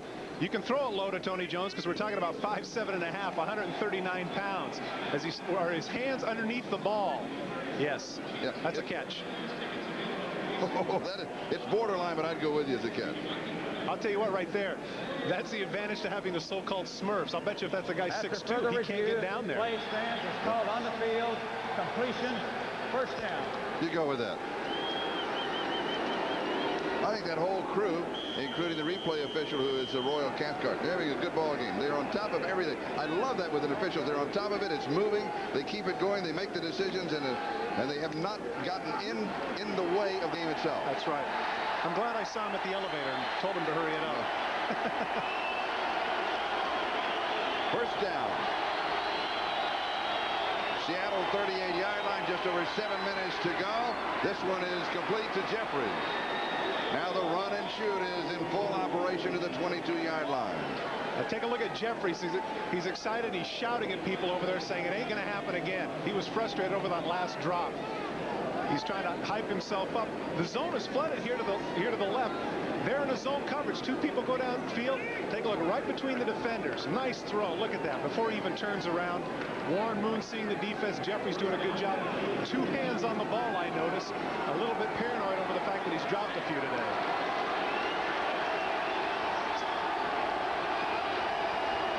First down, Pickett to the 19. Has 3. It'll be second down and 7. It's a bad time to argue there. Jay Pennison needs to keep his composure now that they're inside the 20. As if we haven't harped on that enough. The problems that the Oilers have had inside the 20. Now, the worm has turned. The Oilers, of course, want to score. They're not in a big hurry to score. They want to take some time off of the clock so that Seattle will have as little time left as possible. That's right, and you know what? Warren can do that with his short passes. A lot of people felt that that was the problem with the run and shoot, is they would not be able to maintain ball control. But in the games this year, they have held the ball 4 minutes longer per game than their opponent. Second and 7 at the 19. Goes back other side. Pass is complete, 13-yard line. Drew Hill makes the catch. James Jefferson brings him down. Gain of 6. One play we have not seen so far, and I think would be a terrific play right now, would be the option here at 3rd and 1. Warren Moon runs the option very well, and he's got back to now Alan Pinkett, who scored 3 touchdowns, I remember, back 2 years ago when I was still playing against the Raiders on that very option play. When he was looking, you know, he said me, so I'm wondering if this is what the call is. Warren Moon with that last throw just broke his own team record by 2 yards. 3,633 yards for Warren Moon, a new Oiler record. 3rd down and 1. Pinkett, first down. 8-yard line. It'll be first down and goal to go. What a terrific cut by Alan Pinkett. Believe me, ladies and gentlemen, you can only do this if you have a low center of gravity. Take a look. The play is designed to go between right and left guard. Boink, right there, he makes the cut to the outside and goes to the 8 hole. It's supposed to go right in the middle. Watch that left foot. Watch the plant. Boink, right there. What's the 8 hole? Oh, that's right. I forgot. The 8 hole, if you number it, 2 hole is between the center and guard, 4 between the guard and tackle, 6 between the tackle and tight end, and 8 is to the outside. And that's what Pinkett picked. So odd left, even right.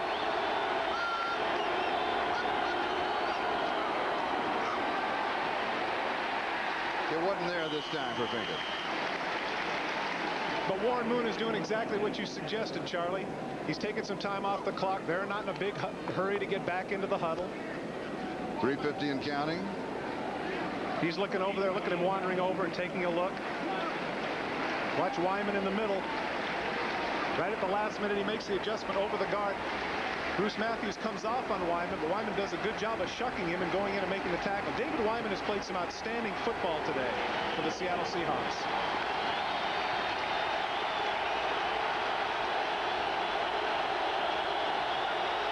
second and goal.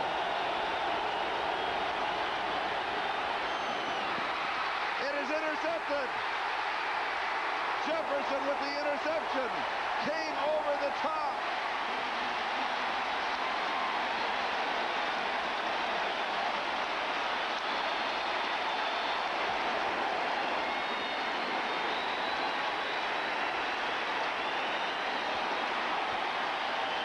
The ball bounces up out of Alan Pinkett's hands. It's just a little bit of a flat route, and he can't seem to hold on to it. Once it comes up in the air, Jefferson picks it off. Here's Warren Moon fading back. You can see Pinkett is going to go right in the flat. He's open. Right in his hands. He bobbles it up in the air.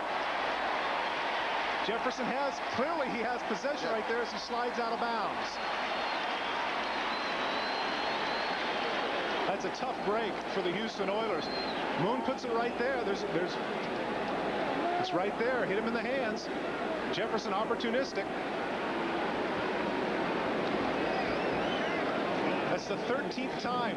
Take a look at Warren Moon here. He can't believe it. Oh, no. How frustrating. Warren Moon has had at least 5-6 drops today.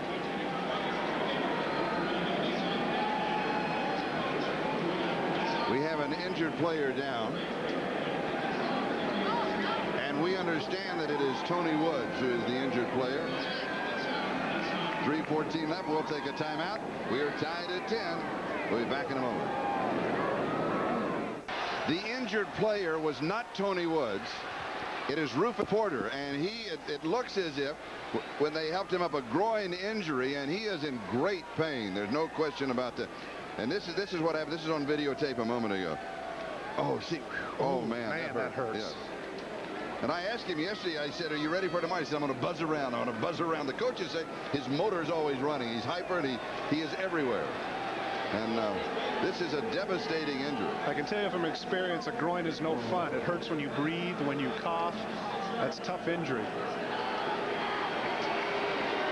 For the Houston Oilers now, that is the 13th time this season that they've gotten inside the 20 and come away empty. And with the interception, Seattle has the ball at their own 6-yard line. 3:14.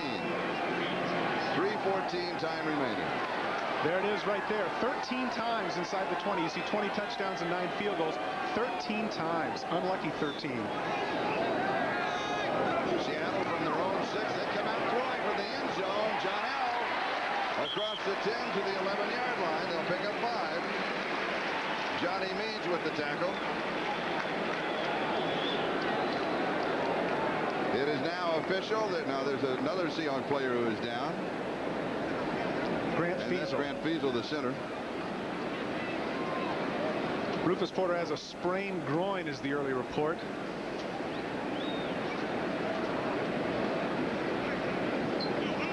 And of course, they continue to work on Rufus Porter.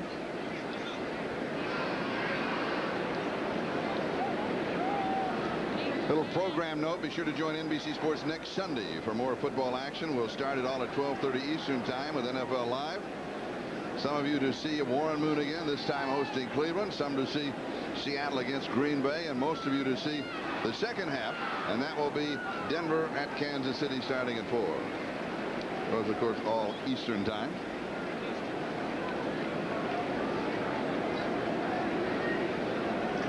Take a look at number 54 right in the middle of your screen, the center. He's going to get hit in the knee coming off to the side. He comes in there on Ezra Johnson. Now from the back. Oh. You know what that is? That's a back pedal and your cleat gets caught in the AstroTurf. That's all that was. Nobody landed on it. How is this turf here? All the turfs are different. Some are soft, some are harder. How's the one here? Well, when I was playing here, I didn't mind the turf. I'll be honest, I'm not an AstroTurf fan at all. But again, as far as AstroTurf goes, this field is actually pretty good. You couldn't convince Grant Fiesel of that right now, however. And who were we talking to yesterday with Houston about the difference in the AstroTurf? Oh, it was Lorenzo White, and he said, you know, comparing this dome to Houston's, is that here he felt that the crowd was a little closer and that this was a lot louder. Well, that certainly has benefited the Seattle Seahawks. I mean, that's why we see all those number 12s out there. 12th man, right? 12th man. They get loud here. That's no secret. 2nd and 5.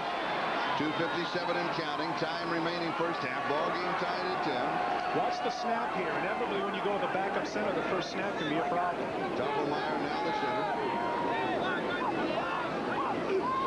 Changes all right. Little play action, not much. Craig rolls out, throws. It is complete to Tommy Kane. And he has the first down at the 26, maybe the 27. Craig says, come on, we get another playoff with a 2-minute warning.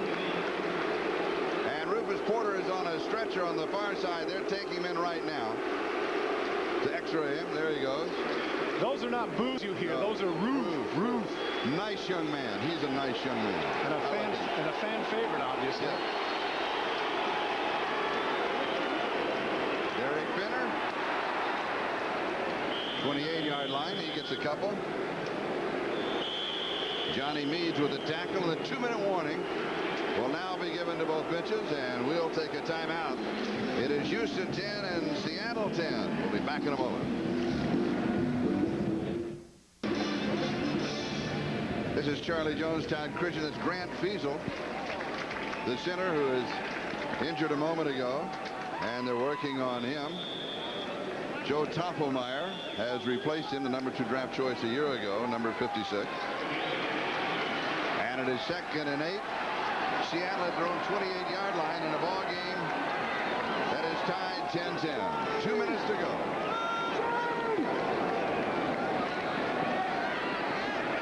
Craig knocked away. Richard Johnson made the defensive play. He wanted a flag for offensive interference. And Tommy Kane is arguing right there, and you can see Chuck Knox feels like he pulled him in. What happened there is Richard Johnson guessed he was running a comeback, and if you guess on that route, you're right. Chuck Knox can't believe it. No, you know what? Now, Chuck, the first official was Ben Wright, the former referee, and Ben was saying, he left Ben. He said, oh, that's Ben. I'm not going to win anything there. He was looking for another official. He wanted that one. That's about as animated as I've seen Chuck. Ben would said he was giving him the business. He was giving him the business. That's right. 3rd and 8.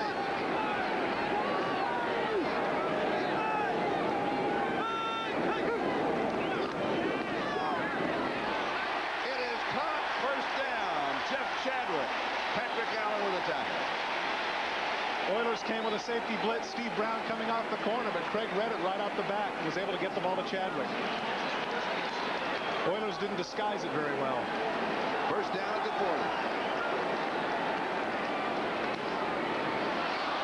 40. Same play. Incomplete. If it ain't broke, don't fix it. 2nd and 10. He threw it behind Chadwick there. Good coverage by Allen. Slanted route, exact same play. Here he is. Allen reacts a little bit behind him right there. Still catchable ball. Why not run it again? 3 in a row. Jeff Chadwick, of course, from the Detroit Lions, where he forged a pretty good career there before being a Plan B acquisition of the Seahawks.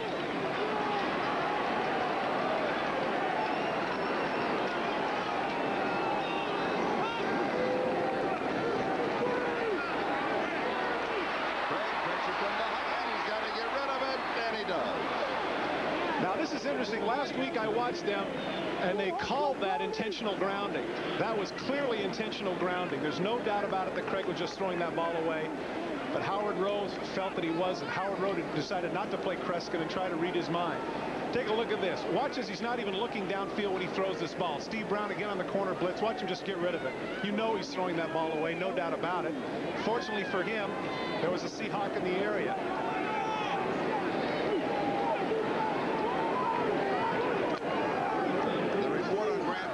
Strained knee. He will not be in on a scrimmage play. He can come back in to snap on a field goal or extra point attempt. Flag is down, and Craig is down. Caught Andy Hick holding Sean Jones. They'll decline that penalty, and if they're smart, they're going to have to use a timeout here.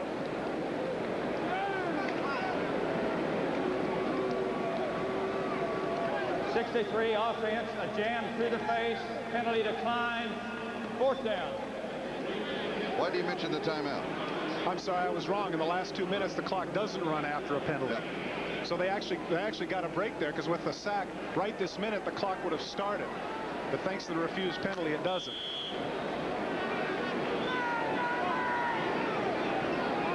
This is a big punt for Donnelly. He needs to get off a good kick so he can pin the Oilers deep. This is where the special teams are crucial. And McNeil, you saw the return man. Oh, good kick. He sure did. Backpedaling, takes it at the 13. Good coverage downfield. A flag back at the 46-yard line. That would usually indicate holding by the receiving team. What happens is you want to keep the sprinters from getting down too quick, and inevitably you'll get a piece of the jersey or you'll get a little of the face mask. The cornerbacks on the side were probably holding either Jenkins or Harper. Rick Donnelly averaging 41.4 yards a kick coming into the ball game. He nailed that one for 50. An 8-yard return by McNeil, and now the penalty. I would think that the Seahawks would want to decline this because that ended up being about a 43-yard net, and that's about as good as you can get.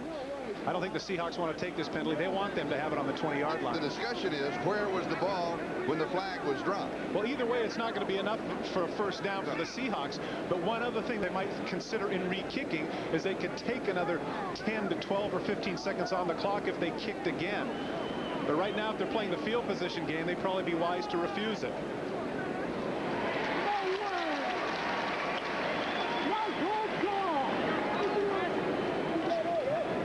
Got illegal hands on the receiving team after the ball was received. 10-yard penalty, first down. See, that was after the ball was received. That's what they were discussing.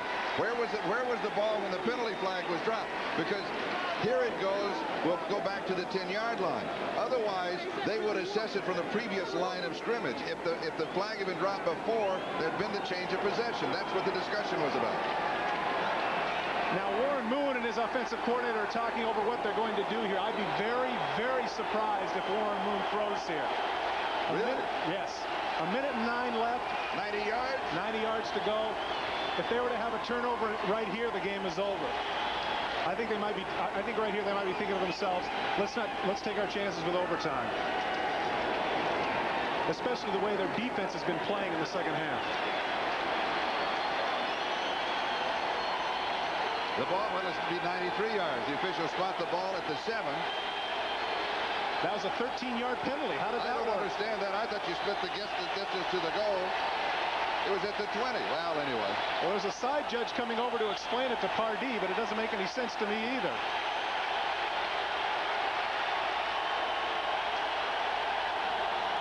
The spot of the foul was at the other end of the field.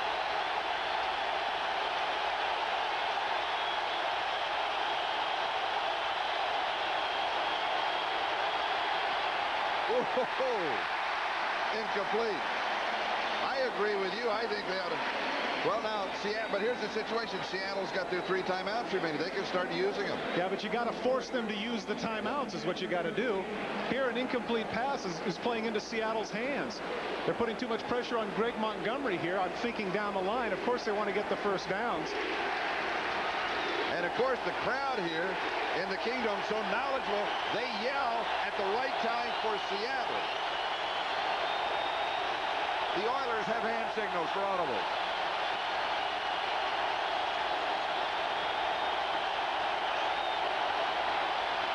Pinkett. Seattle needs to use their timeout. Their coaches are screaming for it, but they haven't called it. Now they call it. Now see, what they lose, 5-6 seconds? They have to know ahead of time when they're on the sidelines going out to there. You got to know what the Oilers are doing. There's no way he should have had to wait for the coach to get that timeout. Cost him 5 seconds.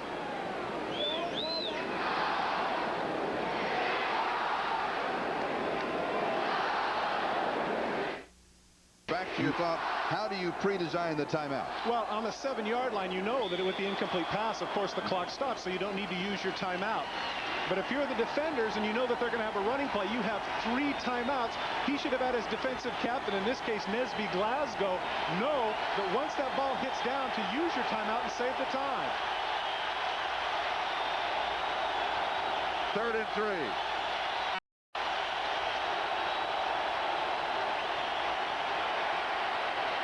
Drew Hill, first down, out of bounds. 25-yard line, 51 seconds remaining. Now things change in this game of chess. Exactly right. The confidence of Warren Moon there. I would have thought that maybe in this situation he might have gone with the quarterback draw. But once again, Robert Blackman is not only is a rookie, but he's a strong safety. You can't ask him to cover Drew Hill all over the field man for man. Drew Hill, a sage veteran of some 11 seasons in the National Football League versus a rookie. If I was Warren Moon, I'd take that every time.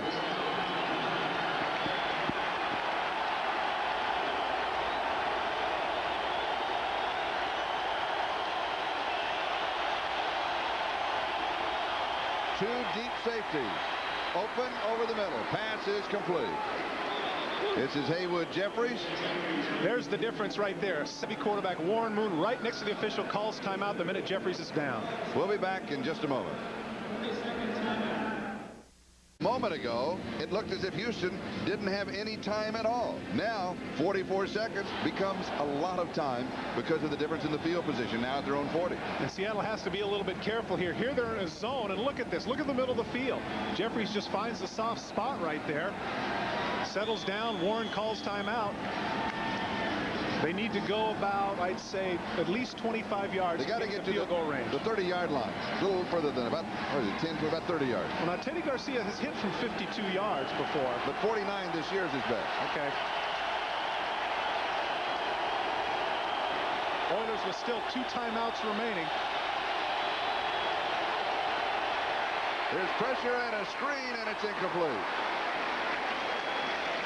Oh, the defense was suckered by the screen. I mean, the line all came. They came clean, and the screen was there. Did they get to Warren too quickly? He couldn't get it off? Well, what happens is that you have your offensive line who are supposed to hold a count 1,000. Like here, you go 1,001, 1,002. Now, in the case of Munchak, he actually gets beat. You can see him on the ground there. He had to get rid of it too soon. Good pressure there by both Eric Hayes and Cortez Kennedy. The screen not well disguised. Here they come. Look out. Not at all. 2nd and 10, 40 seconds. 10-10 tie.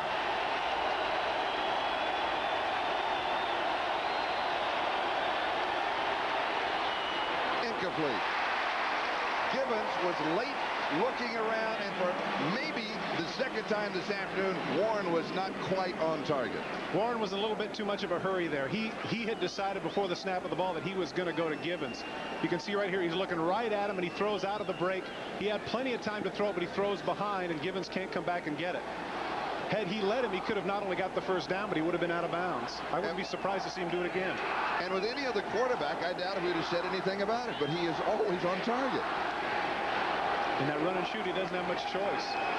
Their running game today has been non-existent. The running game has been shot. You said it, I didn't. 3rd and 10. Moon. Incomplete flag.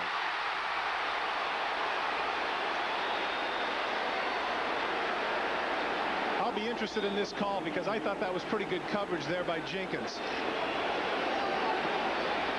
That was McElroy was going for the interception. That was a deep comeback, and Warren threw the ball before he got out of his break. Charlie, I don't like this call, and I'll tell you why. Take a look at when Haywood Jeffries goes after the ball. He's clearly just going to get the interference. Take a look. Jenkins has good coverage. It's a deep comeback. This requires a lot of time. Jenkins is right with him. He looks back. Now watch him plant. Jenkins is there. Now he goes up for the ball. I don't like that call at all. I don't like that call. Not reviewable by the instant replay. The ball is at the Seattle 43. I agree with you. I thought the defender had excellent position on him. Had excellent position. He never grabbed him. It just wasn't a catchable ball. It was great coverage by Jenkins. 43-yard line, Pinkett, and he is stopped. Houston will stop the clock. Warren Moon turns, takes the timeout. Warren going with the element of surprise there, but obviously the Seahawks weren't surprised at all. We'll get another chance to take a look at this isolation of Melvin Jenkins on Haywood Jeffries. Now, what is he doing? He's facing him, but did he push him? Where are the arms? The arms aren't there. Haywood Jeffries, he's not in the way. Haywood Jeffries did a good job of acting there by putting his arms all over Jenkins. Haywood Jeffries was not going for that ball. Also, he was trying to get the flag. And also, Jeffries very close having offensive pass interference. Looks as if he had a fistful of jersey. Melvin Jenkins. Not a good call. Yeah, he gets punished for good coverage here. Right there, he's right on him. He doesn't hold him. His arms are off him. Take a look right there. He's up there. He goes after the ball. That's ticky-tack. That shouldn't have been called there. 23 seconds left in regulation. Tied at 10. 44-yard line. 2nd and 11. You know, Charlie, it's interesting. There's kind of an unwritten rule in pro basketball and pro hockey that unless it's just blatant in the last 2 minutes, that we're just not going to call it. Not so in professional football. You see interference penalties like that happen all the time. And if it is flagrant, I can understand. But there was no interference on that play.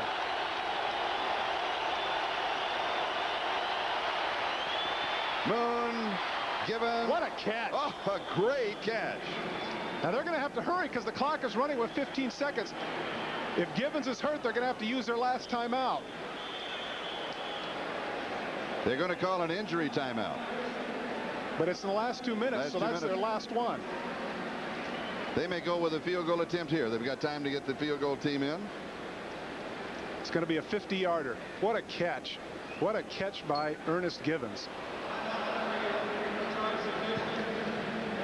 There's certain angles at which your body isn't supposed to be at. Now take a look when he backhands this ball and falls awkwardly on his knee. Look at the backhand. Now watch him land on his knee. Ouch. Right there it flips up. And right when he's on the ground, that right knee, Jefferson hits it. Oh, man. Huh. What acrobatic ability, though, of Gibbons to bounce out of that. Now, isn't that interesting? He landed on what appeared to be the right knee, and they're looking at the left knee. And as you said, that is a charged timeout against the Oilers. They have no timeouts remaining. 13 seconds on the clock. Right now, it would be from the 40-yard line, an attempt of 50. That's right on the ragged edge for Teddy Garcia. To play a little bit, to guess a little bit here, I would say that the Houston Oilers, we take a look here in the last 3 weeks, Seattle has been playing some pretty exciting games. All 3 decided on the last play of the game. 2 of them victorious for the Seahawks. It was Scansey with a touchdown reception against Kansas City. Fuad Reveiz, the field goal that defeated Seattle, and then Norm Johnson with a 30-yarder in overtime against San Diego. I wouldn't be surprised here if Warren Moon goes over and talks about going to the out route that he had with Drew Hill. Drew Hill is the inside receiver to the left, and for most of the game he has had rookie Robert Blackman covering him. That would be an ideal situation to get it outside, get him the ball, and he can get out of bounds, because a 50-yard field goal, particularly on the right hash, is not exactly a gimme where field goal kickers are concerned. Most soccer-style kickers want it on the left hash because of the natural hook. Now to throw something else into the mix, which is very interesting, Teddy Garcia this year tried out with the Seattle Seahawks and was cut. And wants revenge. He told you that. How much better could it get than this, huh?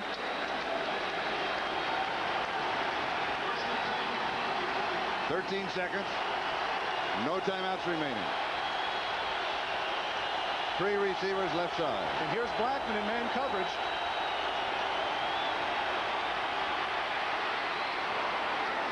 Near the 25-yard line. They're going to have to hurry up. Drew Hill is way downfield. Are they going to get there quick enough for him to throw it out? They're not going to be able to do it. They ran out of time. Flag is down. But the flag came after time had expired, and the official put it in his pocket.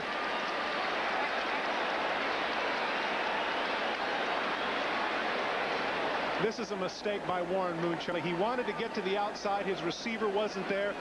The natural inclination for Warren Moon is to throw the ball to the middle of the field to the open receiver, but he should have known with time running down to throw it at the feet of the receiver, make it incomplete, give his field goal team a chance. This is the competitiveness of Warren Moon. He's going outside, but his receiver can't get open.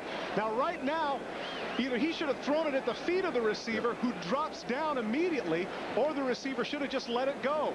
He knows he's in a hurry, but he's got on the left side, he's got Bernard Ford, who would run a corner route.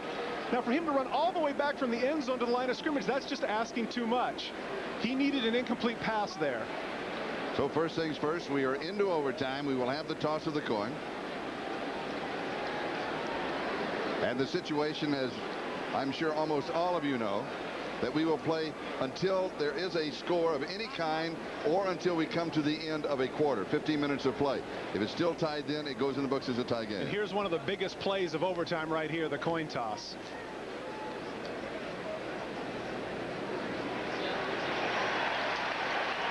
Childress looking at the coin. He wanted to make sure that it was heads on one side and tails on the other. I've never seen that. That's great. Check it out. Overtime period. Seattle wins the toss. Seattle wins the toss, and they will receive.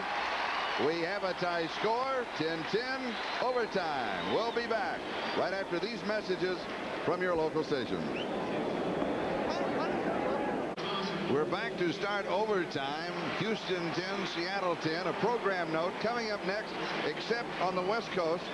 Super bloopers and new practical jokes. Then it's the compelling life stories, followed by James Garner and Decoration Day. That's a great, great movie. That's tonight here on NBC.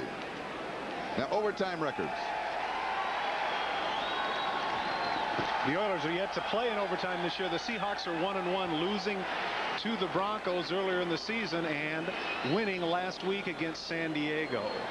And so it means for Seattle, this will be the 4th game in a row that the game will be decided by the final play. I had a thought, Charlie. What do you think about this? On that last play when the guy does that, if Warren Moon says to his center in the huddle, you get up and just snap me the ball, I don't care if we're offsides. I don't care if everybody's downfield. You know why? Because then they throw the flag. Stops the clock. And it's a 5-yard penalty, but they still have the ball. Good thought. And here is Chris Warren on the return. And he gives ground and is going to end up at the 13-yard line. Not a good return. A situation where you should just head straight at the field, get every step that you can, and not try to get fancy. Great job in coverage there, both Chris Dishman and their special team bomber Eugene Seal. Time is no longer of the essence. So whatever has worked for Seattle earlier in the game, whether it be running the ball, short passes to John L. Williams, they can do right now because time is not a factor. At least not for a while. Well, unless they have a 14-minute and 51-yard drive. Okay, you're right. Good point. Not for a while. John L. Williams off on the right flank, and he is the motion man. And coming back underneath, a crossing pattern with Williams is Brian Blades, and he'll struggle for the first down. You know, Brian Blades is one of the toughest wide receivers. I was talking to one of the coaches, and they say he is an outstanding blocker for a wide receiver. Right here, he slants in, gets the ball in traffic, knows he's going to get hit, but they can't bring him down. Look at his legs churning, trying to get that extra yardage. And watch their Dishman, Chris Dishman, oh, that's the left side of the screen on the back. The officials took an injury timeout, and he got up very slowly and was waving them off. But if he stays in the game in that situation, it costs a charge timeout, so he comes out for a play, and Steve Brown comes in to replace him. First down at the 25, gain of 12.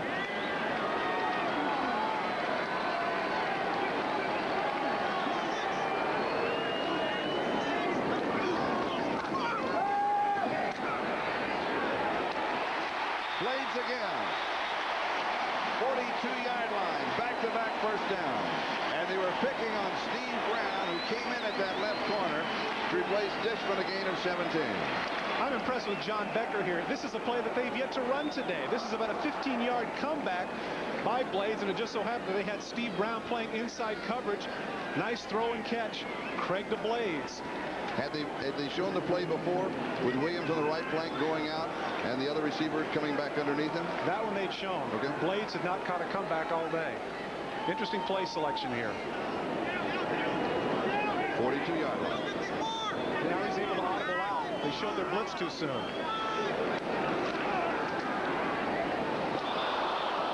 Incomplete. Blades again. They continue to run the crossing pattern at the defensive left corner. What are they seeing that's setting that up? That's a good question, because I think Dishman has actually done a pretty good job today. I can understand it the last time because of course, Brown isn't. But Brown is fresh. He's cold. He takes advantage of it. But to pick a side, that is the side they've been picking on throughout the day. Well, he is right-handed. Maybe that has something to do with it. 2nd and 10. And that is Brian Blades' side. John L's in motion. Knocked away. Good defensive. But back to Craig. Now, earlier he had a chance for reception, and he deflected it out. He should have done it again. Yeah, he should have just let that one fall back. But once again, it's like Leonard Harris at the end of the regulation. You know, that's how you're taught. The ball comes to you, you want to catch it. It's not in your nature to bat it down. What's William Fuller? 95. William Fuller gets up. Nice vertical jump here. Times it just right. Bats it right back to him. And look at Craig. Oh, good hands. Oh, nuts. That was a bad. Oh, brother. What did I do that for? Why me? Yeah. Back to the 35. Al Smith on the tackle, and I wonder if he's thinking to himself, hey, do I get a sack for that? No, he's a receiver. 3rd and 16. We're 2.5 minutes into overtime. Craig rolling left. Fires. Incomplete. Tough throw and catch. Dave Craig rolling to his left in what they call the dash, or what they call turmoil. That's where you block back and let him roll out to the right, which enables the receivers to run their routes just a little bit deeper. They needed 16 yards. He's there. Tough catch. Tommy Kane. Got to come up with that. Oh. That was a terrific throw by Craig, going to his left and throwing back to his right to Tommy Kane. And catchable at this level of play. Tough catch, but should have made it. Donnelly to kick. McNeil the return man. Donnelly had a big punt last time. Not a good one. They get a roll, and he does. Taking it to 24, a loss of 1 to the 23. Melvin Jenkins was down on the coverage. We're in overtime. 42-yard kick. We'll be back in a moment.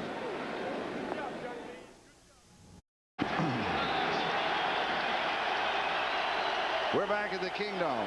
Houston from their own 23-yard line, first down. Moon over the middle, pass complete and fumbled. Seattle's ball.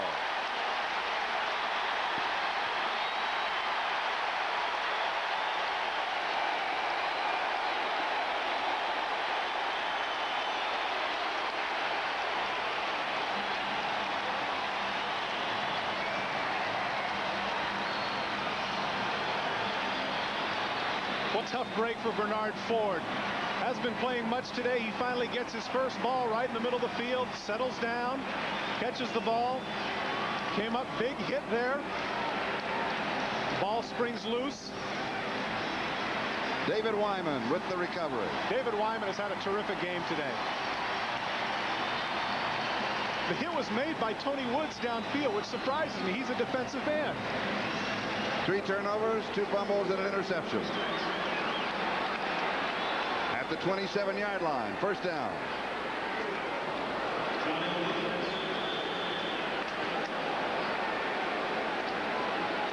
Maybe one more play before they go for the field goal attempt. Well, this is interesting because obviously Houston knows what they're doing here. This would be a terrific time. This would be a terrific time for a bootleg if they could get away with it, because everybody's going to be stuffed in the middle of the field right here. And if you can see right there, Craig off the bootleg could get big yardage to the other side. A final, Raiders 23, Denver 20. Means the Raiders and Chiefs are still tied for first in the AFC West. They're spreading them out with 4 wides. They're still going to run. Now they'll go for it. The reason you want to go for it on 3rd down is if you have a bad snap, a bad hole, you can pick it up, scramble for a couple of yards, and you get another try. That's exactly right. And that's a very interesting move there by John Becker. He knew he was still going to run the ball, but because he went to 4 wide receivers, that took some of the linebackers out of the middle of the field and enabled them to get some extra yardage. Now it's a 42-yarder right down the middle of the field. Overtime last week, San Diego, a 40-yarder. He hit it for the win. He's at home now. He's got to feel pretty comfortable.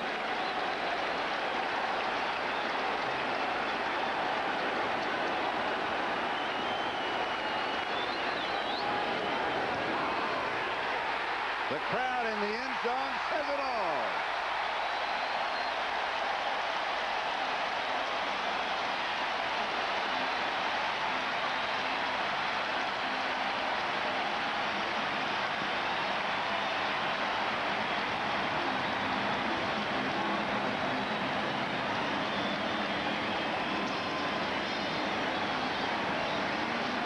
The key is the snap. It was by Grant Fiesel, who is injured. Help. Nice hold by Kemp. A little bit low. He nails it through. The happiest man on the field right there, Chuck Knox. Check him out. Never a doubt. Pretty animated today, wasn't he? Nice stride. Does Johnson know right from the kick?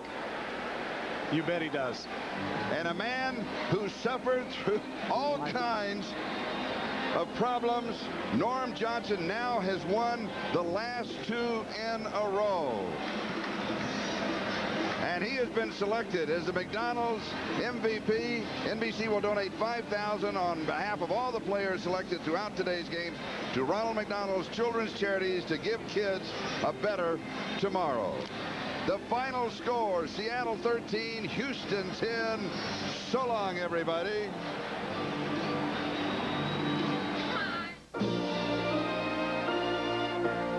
A promotional fee has been paid to NBC by United Airlines. Come fly the friendly skies. The preceding has been a presentation of NBC Sports.